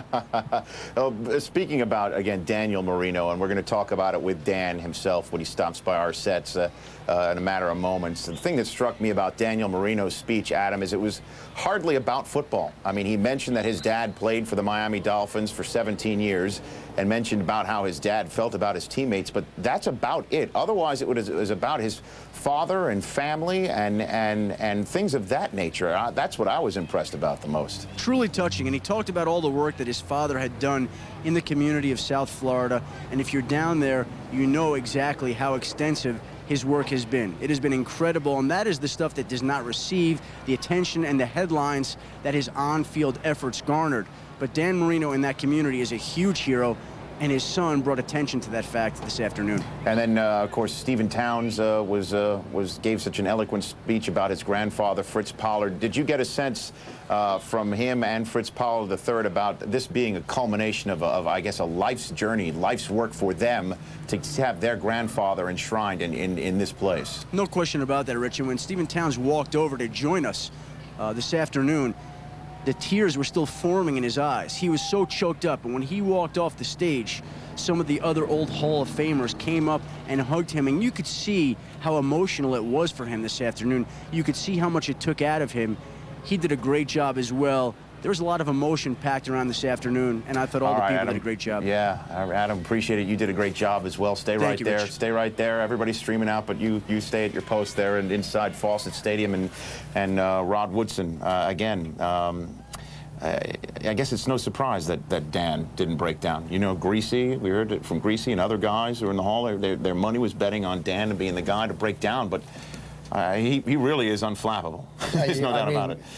A Hall of Fame quarterback and Hall of Fame, great speech in the Hall of Fame. I mean, the guy, everybody said he was going to choke up a little bit. And I was thinking he was going to choke up. He sighed a lot when his son was giving his introduction. But a true contrast in speeches from Steve Young and Dan Marino. I mean, they both were heartfelt, but just the contrast from being from a Catholic to a Mormon from Connecticut, from Western Pennsylvania. I mean, there's a true contrast, but football, that's what football's about, bringing people from different walks of life, bringing them under one roof and having one common goal when you step on the football field, and that's to win football game. Right. I mean, here you had two guys going in, a Jewish player from Cleveland, went to Michigan, and it took him forever to get noticed as the first great passer in the game.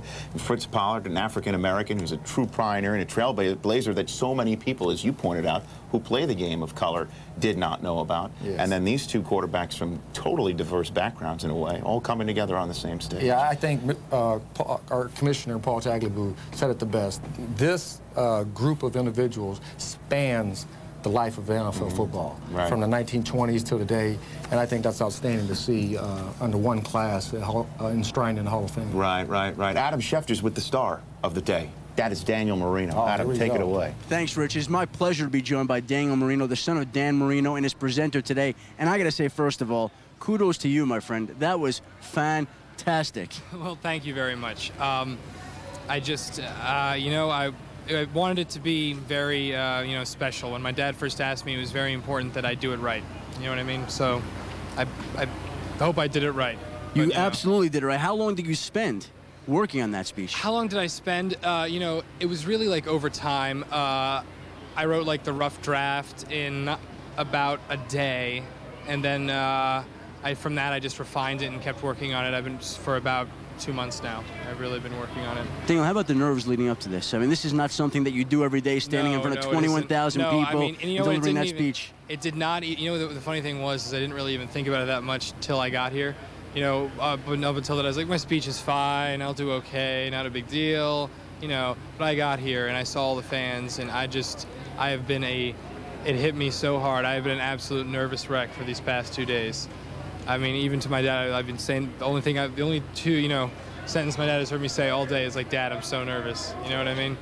So I'm glad it came off so well. I'm glad it was everyone's telling me it's a hit, so I'm glad it's a hit. Well, you can relax now. You did a great job.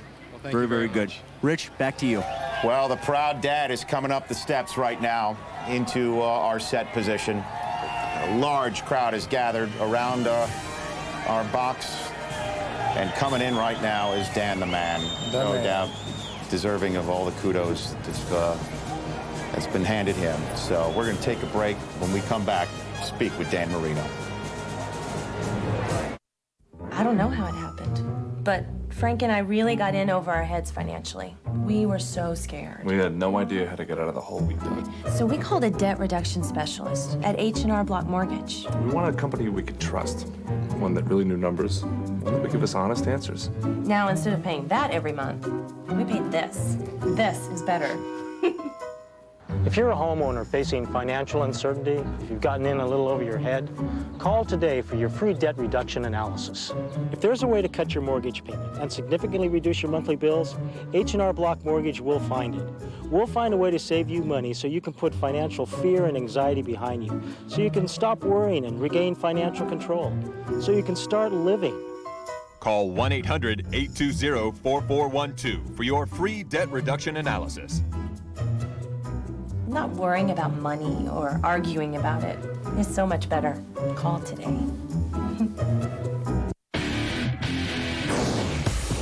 This week on NFL Total Access, we've got you covered as the preseason has officially begun. We've got reports from Steelers, Lions, and Jaguars camp. We'll fire up Bucs camp for Michael Clayton to talk about his second season experiences. 15-10-5, Peerless, touchdown, Tampa Bay! And we'll continue our Hall of Fame coverage. That's this week at 7 on NFL Total Access.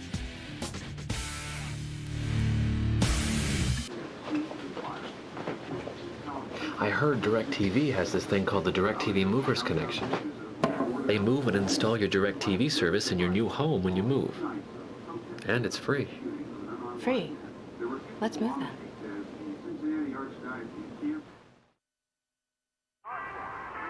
I'm glad we did this. Movers Connection, only from DirecTV. Another example of how DirecTV is rethinking the way television should be. On Sunday, the game comes alive. Pro football, the game for the ear and the eye. A 3-hour carnival of color, sound, and action. NFL Sunday Ticket provides the most NFL games anywhere, up to 200 in total, and it's only available from DirecTV. For the player, victory makes the game glorious. For the fan, glory is the game. Call 1-800-GET-SPORTS to order, or go to directvsports.com/NFL for more details. This is the beginning of the rest of my life, post-career, with a new team. The heart is a blue. Oh, what a score by Steve Young! Shoots up through the stony ground. There's no room. No space to rent in this town. You're out of luck. Dan Marino becomes the all-time leader in pass completions. The reason that you had to care. The traffic is stuck. He will own every record known to man. And you're not moving anywhere. It's a beautiful day. Sky falls, you feel like it's a beautiful day. I see guys in there that I've admired my entire life.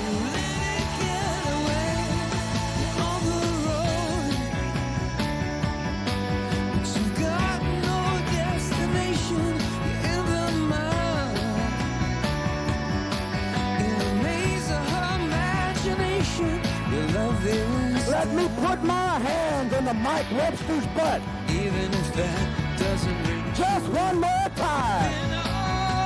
A Hall of Famer never quits. And it's been all over you. It's a beautiful day. So let it get away. It's a beautiful day. Well, I'm here today to say this one's for Pat, and this one's for every Bronco fan out there.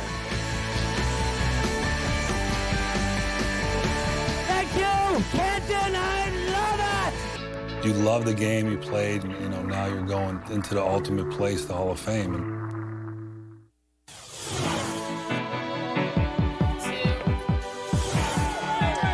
And beautiful day it sure was for Induction Sunday for the enshrinees of 2005 at the Pro Football Hall of Fame here in Canton, Ohio. The weather was beautiful, the fans were beautiful, and what a beautiful moment it was for the Marino family on this day. Yes, it was. What can I say? I know. It's overwhelming. And so many fans came out. I mean, the Dolphin fans showed up in a big way, and it was great. Great afternoon. Well, it was. I'm exhausted. Yeah, you sure look it. I'm sweating, exhausted, but man, it's special.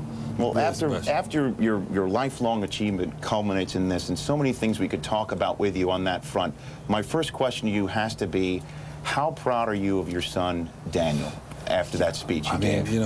to have your family member, first of all, because they know what you go through outside of the game, you know, other than outside of the locker room and the things you deal with. And, you know, to have your son, it's just it's a great thing. My dad was right there. I wanted my dad to do it, and he, you know, he was very nervous, my son, but he did a good job. He really did. And just so proud of, you know, so proud of him and all my kids there. So special. You sure couldn't tell if he was nervous. I mean, 18-year-old. Let's just take a quick look. Did he do okay? Oh, he was get fantastic. An instant replay a little quick. 18-year-old. It's right here. My father is the most passionately competitive person I know. If there's one thing you can say about my father, it's that his competitive spirit matches his ability as a player. One thing, you know, when I started writing this speech, I realized was you have to start thinking very hard about how you feel about your father, and I realized how completely unselfish my father's life has been. His induction into the Hall of Fame is in recognition of his abilities and career on the field. But I personally feel it's also in recognition of my father's life in many ways. A life that was never about him, but about his team, his fans, his community, his friends, and his family. I'd like to introduce to you my father, my hero, and my friend. Ladies and gentlemen, Dan Marino.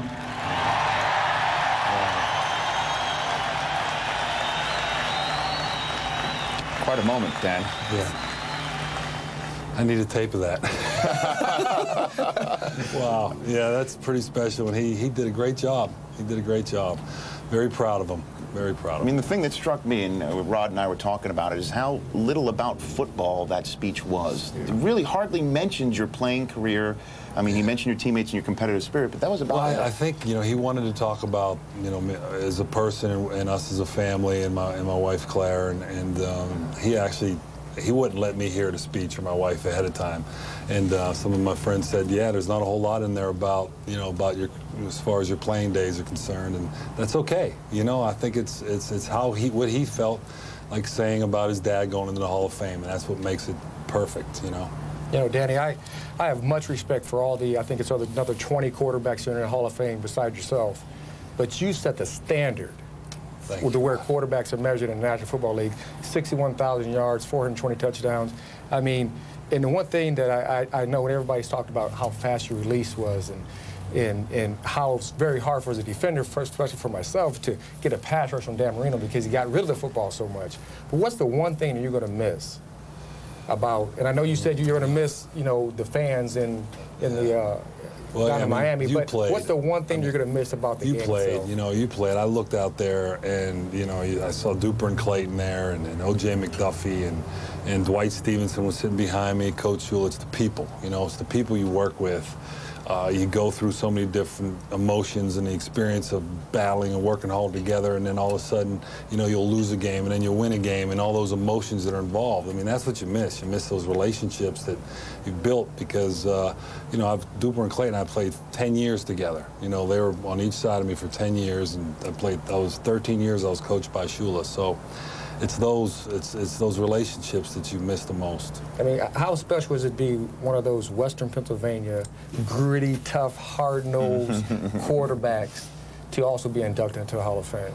Well, you know what? That's what you grew up in that area. I grew up in a, you know, I'm always just seeing Franco Harris. I mean, seeing Franco Harris on the stage. And, he came, you know, he wasn't here earlier in the week, and he came this morning, you know, and just to see him, because I grew up watching the Steelers and loving Bradshaw and, you know, Mel Blount and they're all in the Hall of Fame. Now I'm there with them, you know, so it was special to see him. Well, you know, you got one trademark. You lick your lips a lot. Yeah, I did it. Now, but your son, yeah, he was licking his lips. Was he licking too? His lips? Yeah. I didn't know what he was saying in his speech. Is that a Marino trademark? He was the one to get the paper. He wasn't licking his finger. He was only just time. putting it. It's the only time I ever do it. I mean, if you get a football, you know, near me, I start licking my lips. And that's kind of nasty, I know, but especially if you're on the field. I think it rubbed off on the side. Yeah, well, it's a habit. Yeah. How did you come up with everybody would like that? How did you come up with the idea you wanted to throw the pass? You know what? I just thought of everything. You know, what did I love doing so much? And I was, you know, and I saw Duper there, and I said, you know, he might as well run out and I'll throw it to him. But I was just going to throw it as far as I could because I knew they were sitting way over to the left and they moved over. Oh, You know, I noticed it because I didn't think I'd be able to reach him. Right. You know, so it worked out that he was there, and he could have went a little deeper. I had a little left in him. I had a little left. I bet you did. Well, I hate to tell you, Rod wanted to jump out and pick it off. I mean, Yeah. I've never got it. It's his instincts. It's his natural instincts. You know, it's just the way it is. Admit it, Rod. No, I mean, he threw him on my ear for a couple of touchdowns. So I know that. Well, Dan, thank you so much for coming here and sharing. Yeah. I mean, I know you've been run ragged. You're running all around, and you must be. It goes by like that. Does it really? So fast, you know. I mean, we've been here 3 days, and it seems like I've been here less than 24 hours. Right. You know? But well, congratulations. Thanks, Rod. Appreciate that. Dan Marino, thanks for coming here. One of the best. There he is, Dan the Man Marino, with his gold jacket, officially a member of the Pro Football Hall of Fame. Rich Eisen and Rod Woodson here in Canton, Ohio, part of a 90-minute NFL Total Access at the Hall of Fame. Steve Young to come. Man. Are you tired of eating ugly split hot dogs? Are you constantly fighting with the barbecue? Do your hot dogs come out of the microwave looking like this? Yuck! Then stop! Now you can enjoy hot dogs the professional way with the in-home Hot Dog Express. Just plug it in, set the timer, and you have great hot dogs in minutes. The rollers turn slowly, giving you perfectly steamed and cooked, juicy hot dogs every time. Polish sausages come out with the taste you've always wanted. Breakfast sausages cook in minutes, and the fat just drips away. And they stay warm and ready until you want them without burning. It's the easiest way ever to cook the perfect hot dog. And it tastes great, too. The Professional Hot Dog Express is easy, simple to clean, and is completely dishwasher safe. But wait, there's more. With the Hot Dog Express, you can also cook hamburgers in just minutes, shrimp in 6 minutes, potatoes, carrots, onions, corn, pancakes, yes, pancakes, and even fish. Never before has one easy-to-use, easy-to-clean home cooker made so many perfect hot dogs so quickly and exactly the way you want them. And now, you can have the Professional Hot Dog Express right in your own home. Amaze your friends. If you don't get the juiciest, the best-tasting hot dogs you've ever eaten with the Hot Dog Express, send it back within 30 days for a full product refund, no questions asked. You won't believe the taste until you take that first bite. Perfect every time. Call now and order the Professional Hot Dog Express today. Call 1-800-458-0853 right now and get the Hot Dog Express for the special limited time price of only 2 payments of $24.95. So call 1-800-458-0853. That's 1-800-458-0853. Call now. This week on Inside Training Camp on Tuesday, we're going to take you inside the huddle of the Bengals as we head to Cincinnati to check in on their camp. We've mic'd up head coach Marvin Lewis, and then we'll spend a day with number 85. Chad Johnson lets us tag along with him for a day at camp. Then Wednesday, it's over to camp with the Colts to hear from their head coach, Tony Dungy. That's Tuesday and Wednesday at 8 on Inside Training Camp on NFL Network. I'm Joe Gibbs, and you're watching NFL Network. So great to see Dan Marino stop by for a visit. Steve Young soon to follow. As you could see, the crowd is gathering. Adam Schefter just reported that Daniel Marino is now being hounded for autographs. That's what happens here in Canton, Ohio on an Induction Sunday. Howdy. See that article about Roethlisberger hanging up the cleats? Wants to be a rapper. I'm either taking Andre Johnson, Rudy Johnson, or Keyshawn Johnson. I'm taking a Johnson. Of the two Mosses, I'd take Santana. Honestly, I would. Fact, J.P. Losman is the reincarnation of Kenny Stabler. Join a league or start one up. Free fantasy football at NFL.com. Introducing E-Trade Complete. Control your financial world from one page and maximize the potential value of every dollar. In other words, be master of your domain. E-Trade Financial. Be extraordinary. Jason from California. Kathy, Michigan. Today, thousands of people will go to Progressive.com, where they'll get their quote for car insurance and see what other people have been quoted as well. Whether Progressive is the highest or the lowest, you'll see it all. Go to Progressive.com, because the more you know, the easier it is to make a smart decision.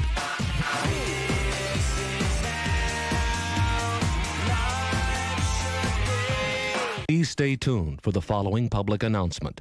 The government and private banks are liquidating foreclosed homes now.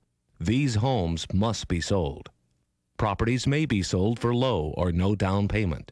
For current foreclosure listings, call 1-800-699-0234. This is a public announcement.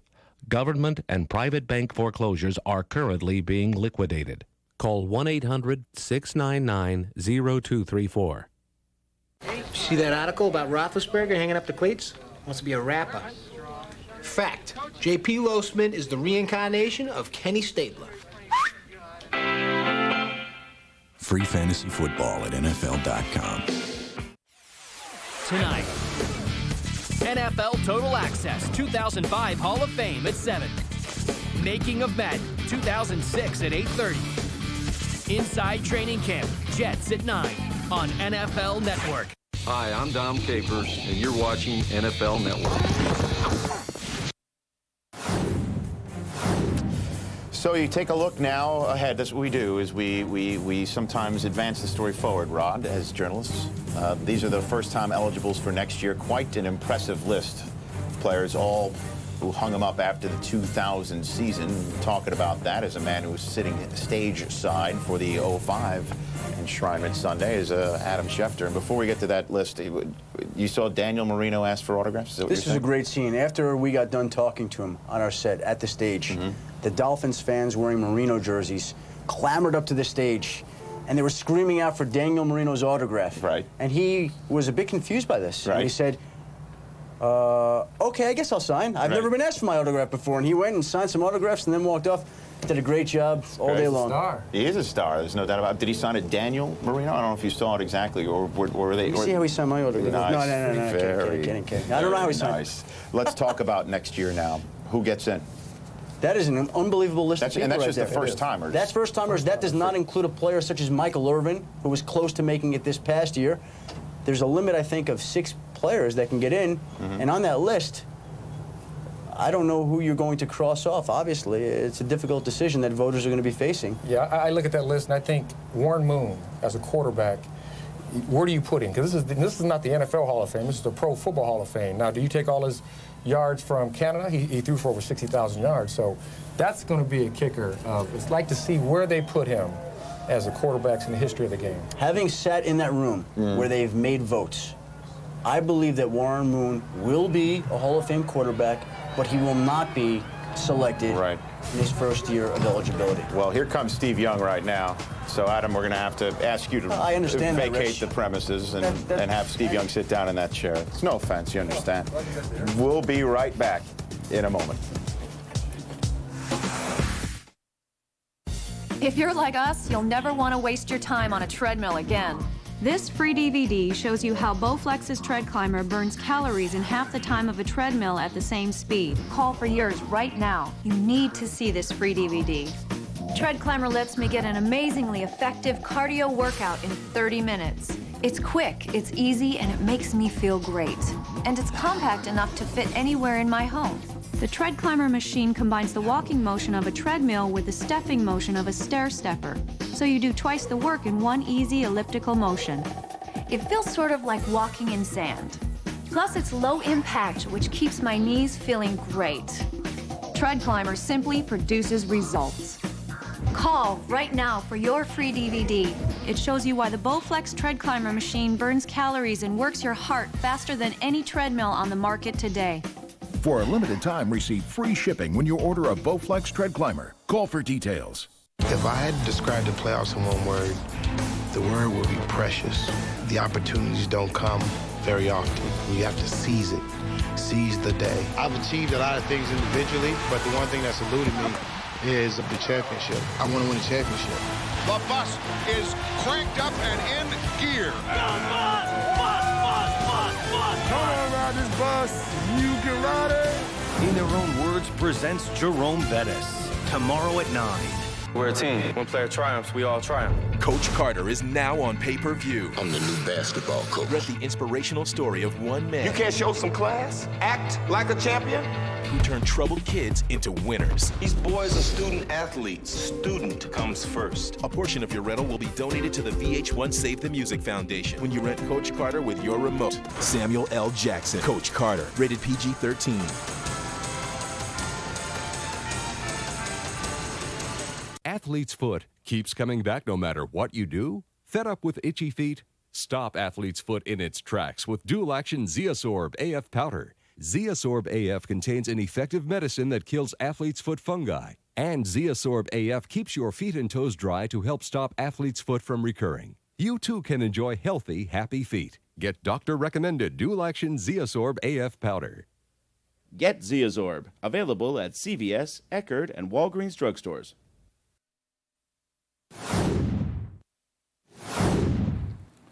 When he was nominated to be a candidate here at Canton, I went to the internet and got an entire history of the Hall of Fame, and I became in awe myself when I saw all of the players that I idolized as a kid: the Otto Grahams, the Hugh McElhaney's, Norm Van Brocklins, Y.A. Tittle, Jim Brown, Night Train Lane, Bart Starr, Ray Nitsky, Johnny Yu, and all the rest of these great fellas out behind me here. Then it hit me, what a tremendous honor just to be named a candidate with such great athletes and men. Congratulations, Steve. Though unlikely, though the odds were very long, you have earned this great honor. And there he is, Steve Young, member of the Pro Football Hall of Fame, as presented by his father, Grit. How you doing, Steve? Thanks for joining us. That's my dad giving me no chance to get to the hall. I mean, it's like killing me. Yeah, he was mentioning Long Tough. Island. Yeah, Just the journey. Just the journey. It really was a journey, and rightfully so. My dad, you know, he got on a roll. He was rolling. What is our colleague Dan Patrick say? You can't stop him. You can only hope to contain him. Hope to contain him. That's right. As a lawyer, you know. Yeah, that's right.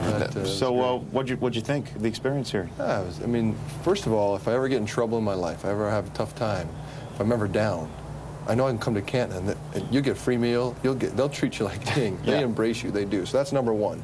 They do take it very seriously that you're now a new home, and I appreciate that. Then the whole thing yesterday, I think the most, everyone talks about the luncheon, the Ray Nitschke luncheon, which was really nice. But with the dinner last night, when they put us out on the stage and then you called up every Hall of Famer that was in attendance, and out comes Bill Walsh and Don Shula, and, you know, Michael Haynes, and Ronnie Lott, and here they come, you know, and they just come, and they come and embrace you, and you think to yourself, this is unbelievable. And they're all coming to speak with you, somebody who came here a long time ago, and you mentioned this in your speech, and I just love this photograph of you coming to the Pro Football Hall of Fame with your family. I would like to know what this 13-year-old young man would have thought about this day. It would be a different person. You could not, and I'm sure a lot of people feel this way when they're younger. They have no idea what they could become or what they're capable of. I know Rod feels that way. Rich, even you in your profession, you have no idea what you're capable of. And I look back at that picture, and I had no idea, but I did know one thing. My dad was traveling on I-80 about a mile north. I said, Dad, we're going to the Hall of Fame. We're going to check out, you know, all the greats, because I love football. I did. You know, all my heroes were playing them at that time. I'm just curious, who picked out the wardrobe? So let's go back to the picture. Let's go back to the picture. Because I think let's it's see important. The wardrobe It's really important to talk about if we can. Yes. So stripes, the plaid pants that were pants, now they're shorts and they're fraying on the bottom. Look at the socks, pulled tops. Quality. You can't. And the Chuck Taylors. Can you make that? You got the Chuck Taylors? And did you see my stance? I'm like, hey, don't mess. You know, because I was tough back then. Well, you knew this maybe deep down. This is your house in 30 years. Is that the perfect 1974 picture? I must be a photo. That's awesome. But I'm thinking your career. In your wildest dreams, I mean, you leave Tampa, you come to the Bay Area with the 49ers. 4 years you sit behind Joe Montana. In your wildest dreams, did you ever think you would be here? I think what happened was in Tampa, I especially knew that it was about your team. If you're going to do anything in this game, you better get an organization, and you better get a team, you better get a coach, and some help. And so that became very clear to me. So when I was in San Francisco, yeah, it was brutal. I hated a lot of it. But I knew I had a team, I had a coach, and now I have to admit, and I did in the speech too, that watching Joe play, I now knew it's like you don't have to figure out anymore what you need to do to be great. You watch it. And I was attracted to it in some weird way. Like every time you went to the Super Bowl, I'm like, oh, all right, okay, fine. I'm coming. You know what I mean? I was like, I was in my head. So could I fathom this? I didn't really think about the Hall of Fame, but I knew that if I got that opportunity, that team, that coach, those players, you know, there's nothing stopping you. I mean, do you think 229 guys, you're a living legend in the National Football? Is that funny? See, it's funny. The bigger stat that blew me away when I was elected, when I saw you guys in Jacksonville, was soon after they said, you're the 50, I think, third and fourth guys, Dan and myself, to go in on the first ballot in the history of the game. 51, or 53 or 54 guys. That's the one I was like, that's mind-boggling. Man, that's amazing. Now you go back and talk about backing up in the LA Express, and it starts to go, whoa, you get lightheaded. Yeah. Right, but you think about that, and your dad ran through it all about the eighth string. He did run through it. Yes, he did. The eighth string at BYU, the LA Express and that folding, and then the Tampa Bay Buccaneers, and then getting to San Francisco and having to sit behind Montana. The word perseverance comes to mind. My question to you is, what can you say about perseverance? What can you tell people about those who want to persevere something? Yeah. What lesson can you tell? Because what you've went through and what you've achieved is downright Rich, impressive. I appreciate that, and I think that there's two sides of it. There's the chase, like, I want to get there, and it is a relentless chase. I was after it every day. And then you get there, meaning I'm now playing for the 49ers, and you realize, wow, I've only halfway gotten there in perseverance. Now I got to persevere and actually live to a huge standard. I'm not sure which one is harder, but I'm no expert. Mm-hmm. If I have a secret to success, I went to work every day, and I played hard. Talent takes a lot of it. Guys around you take a lot of it. But I guarantee you, if you could count the number of days I missed practice, I'd say 0 in 17 years. Might have missed one that I don't remember, but I don't miss. And if I didn't play hard, if you can find a spot where I didn't play hard, let me know. So maybe that's, in the long run, that's the things that, boring, but true. I mean, is there one thing that you're going to miss about this game? I mean, it's a competitive game. We all love the game, but is there one thing that you can put your finger on and say, you know what, I'm going to really miss that? Yeah, I can tell you exactly what it is. It's really hard to be good in the NFL. It's hard. And the challenge of playing quarterback when you have so many things that you cannot control, and that drives me crazy. I'm a control freak. There's so much you cannot control. It takes every bit of your soul in a way, your physical, emotional, everything, to be great. You can't recreate that out in the world. It's just different. There's sublime moments out in the world, but there's nothing like trying to be great in the NFL. It's the ultimate challenge. A quarterback, it's like herding gnats. You're getting everybody in the right direction, and I miss that. I miss football taking all of me. Right. There's many days since I retired that I thought, life is good, but I want to go out there again. One more time. Not practice and not go to training camp, not the locker room, not the camaraderie. Everyone talks about that. That's fine. I want to be 3rd and 10 in Texas Stadium with the crowd. I mean, I want that challenge. I think it's the challenge that you miss. Well, bottom line is the glory you can have is being in that place. That's crazy. And to paraphrase what I once heard, that no one can ever take that away from you. That's great. Ever. And it's funny, Ever. Yeah, I'm sorry I put you through that so many times. No. Between the stumble and the Minnesota run and that quote, I mean, I'm sure you got. Let's move on to the class of 2006. But it's funny that all the Hall of Famers say the same thing. Mm-hmm. All the speeches yesterday were about, well, they can't cut you, they can't trade you. You're in the team forever, so that's you're really, a lifer. That's great. That's great. We'll see you soon. Yes. Yeah. He doesn't like hearing that. Yeah, but, I know. It's bad luck. Right? All right. Well, Steve, thanks for joining us. Congratulations. Well deserved. He's wearing the gold jacket. He is in the Pro Football Hall of Fame. Steve Young joining us here on NFL Total Access in Canton, Ohio. More from Canton in a moment. Woo.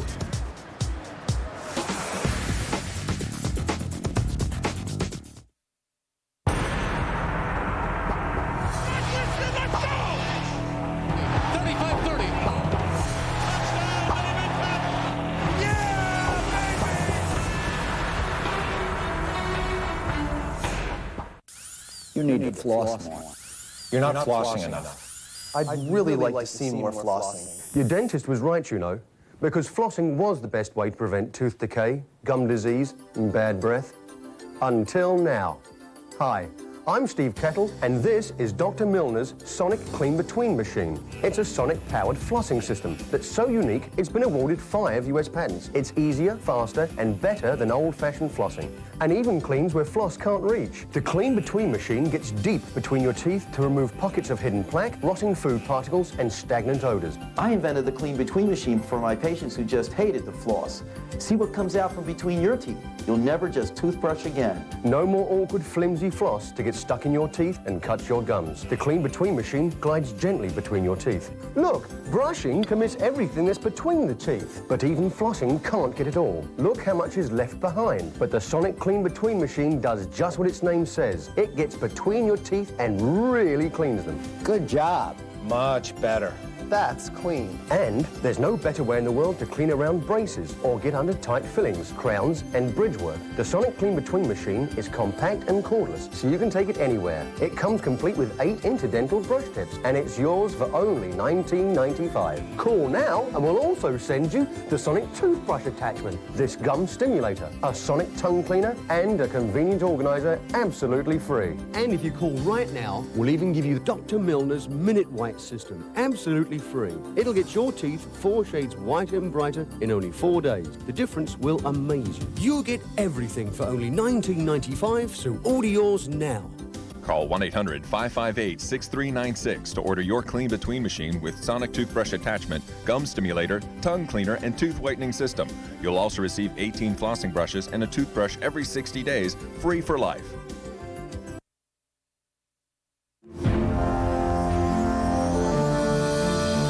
In a world where everyone is undefeated, friends will become rivals.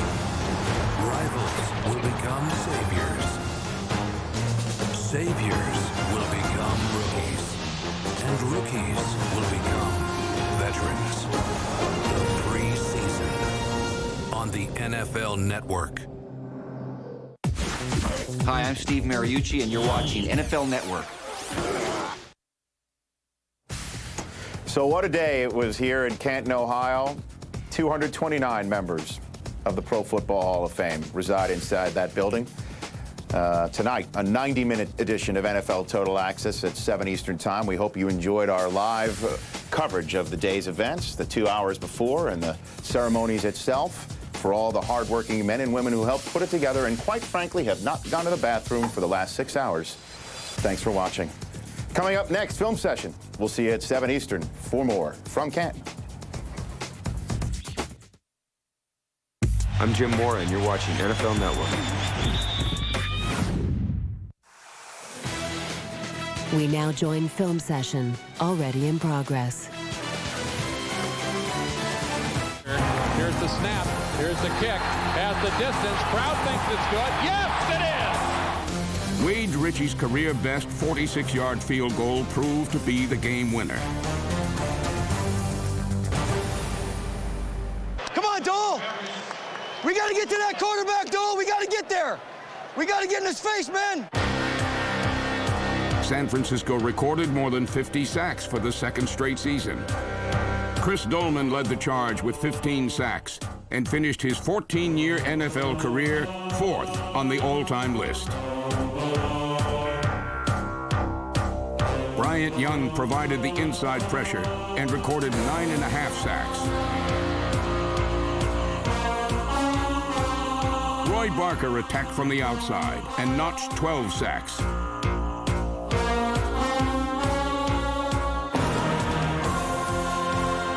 Run support came from number 99, Brenston Buckner, and Junior Bryant, number 90, Shane Bonham, David Ritchie, and Gabe Wilkins, number 98.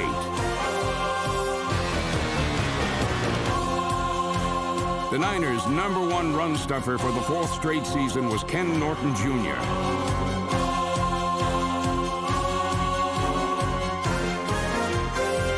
He led the team with 155 stops and posted 8 double-digit tackle games.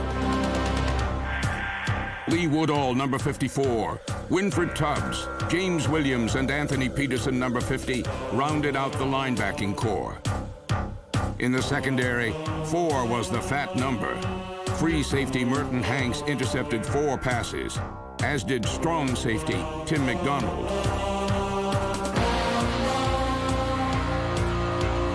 The corners were guarded by Darnell Walker's 4 interceptions and Zach Bronson's 4 picks.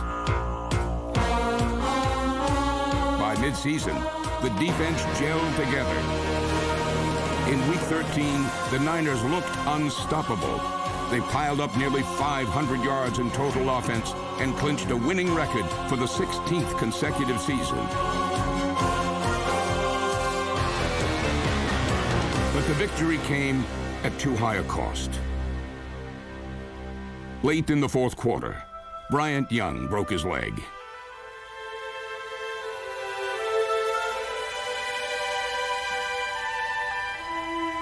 It was the type of injury that disheartened both teams. Still, Young's attitude through his adversity proved inspirational. The next week in Carolina, veterans like Dolman showed how far character could take them. On the first series, Dolman re-injured his shoulder. I just tweaked that shoulder again. With Bryant Young out and Dolman playing hurt, Carolina kept in the game.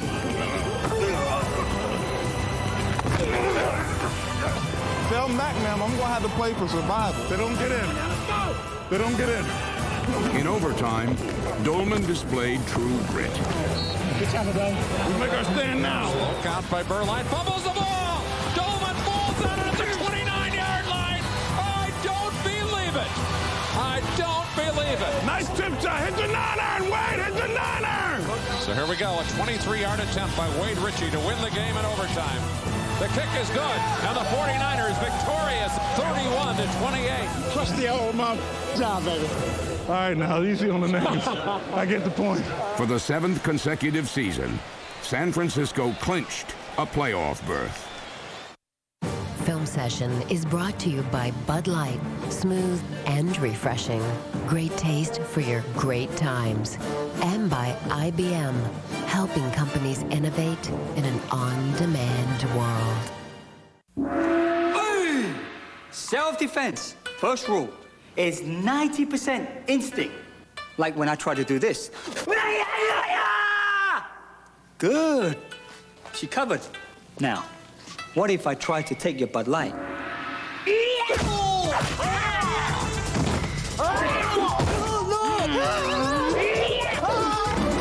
Bud Light, great taste for your great times. What's mine is mine. Is this the help desk? I need help.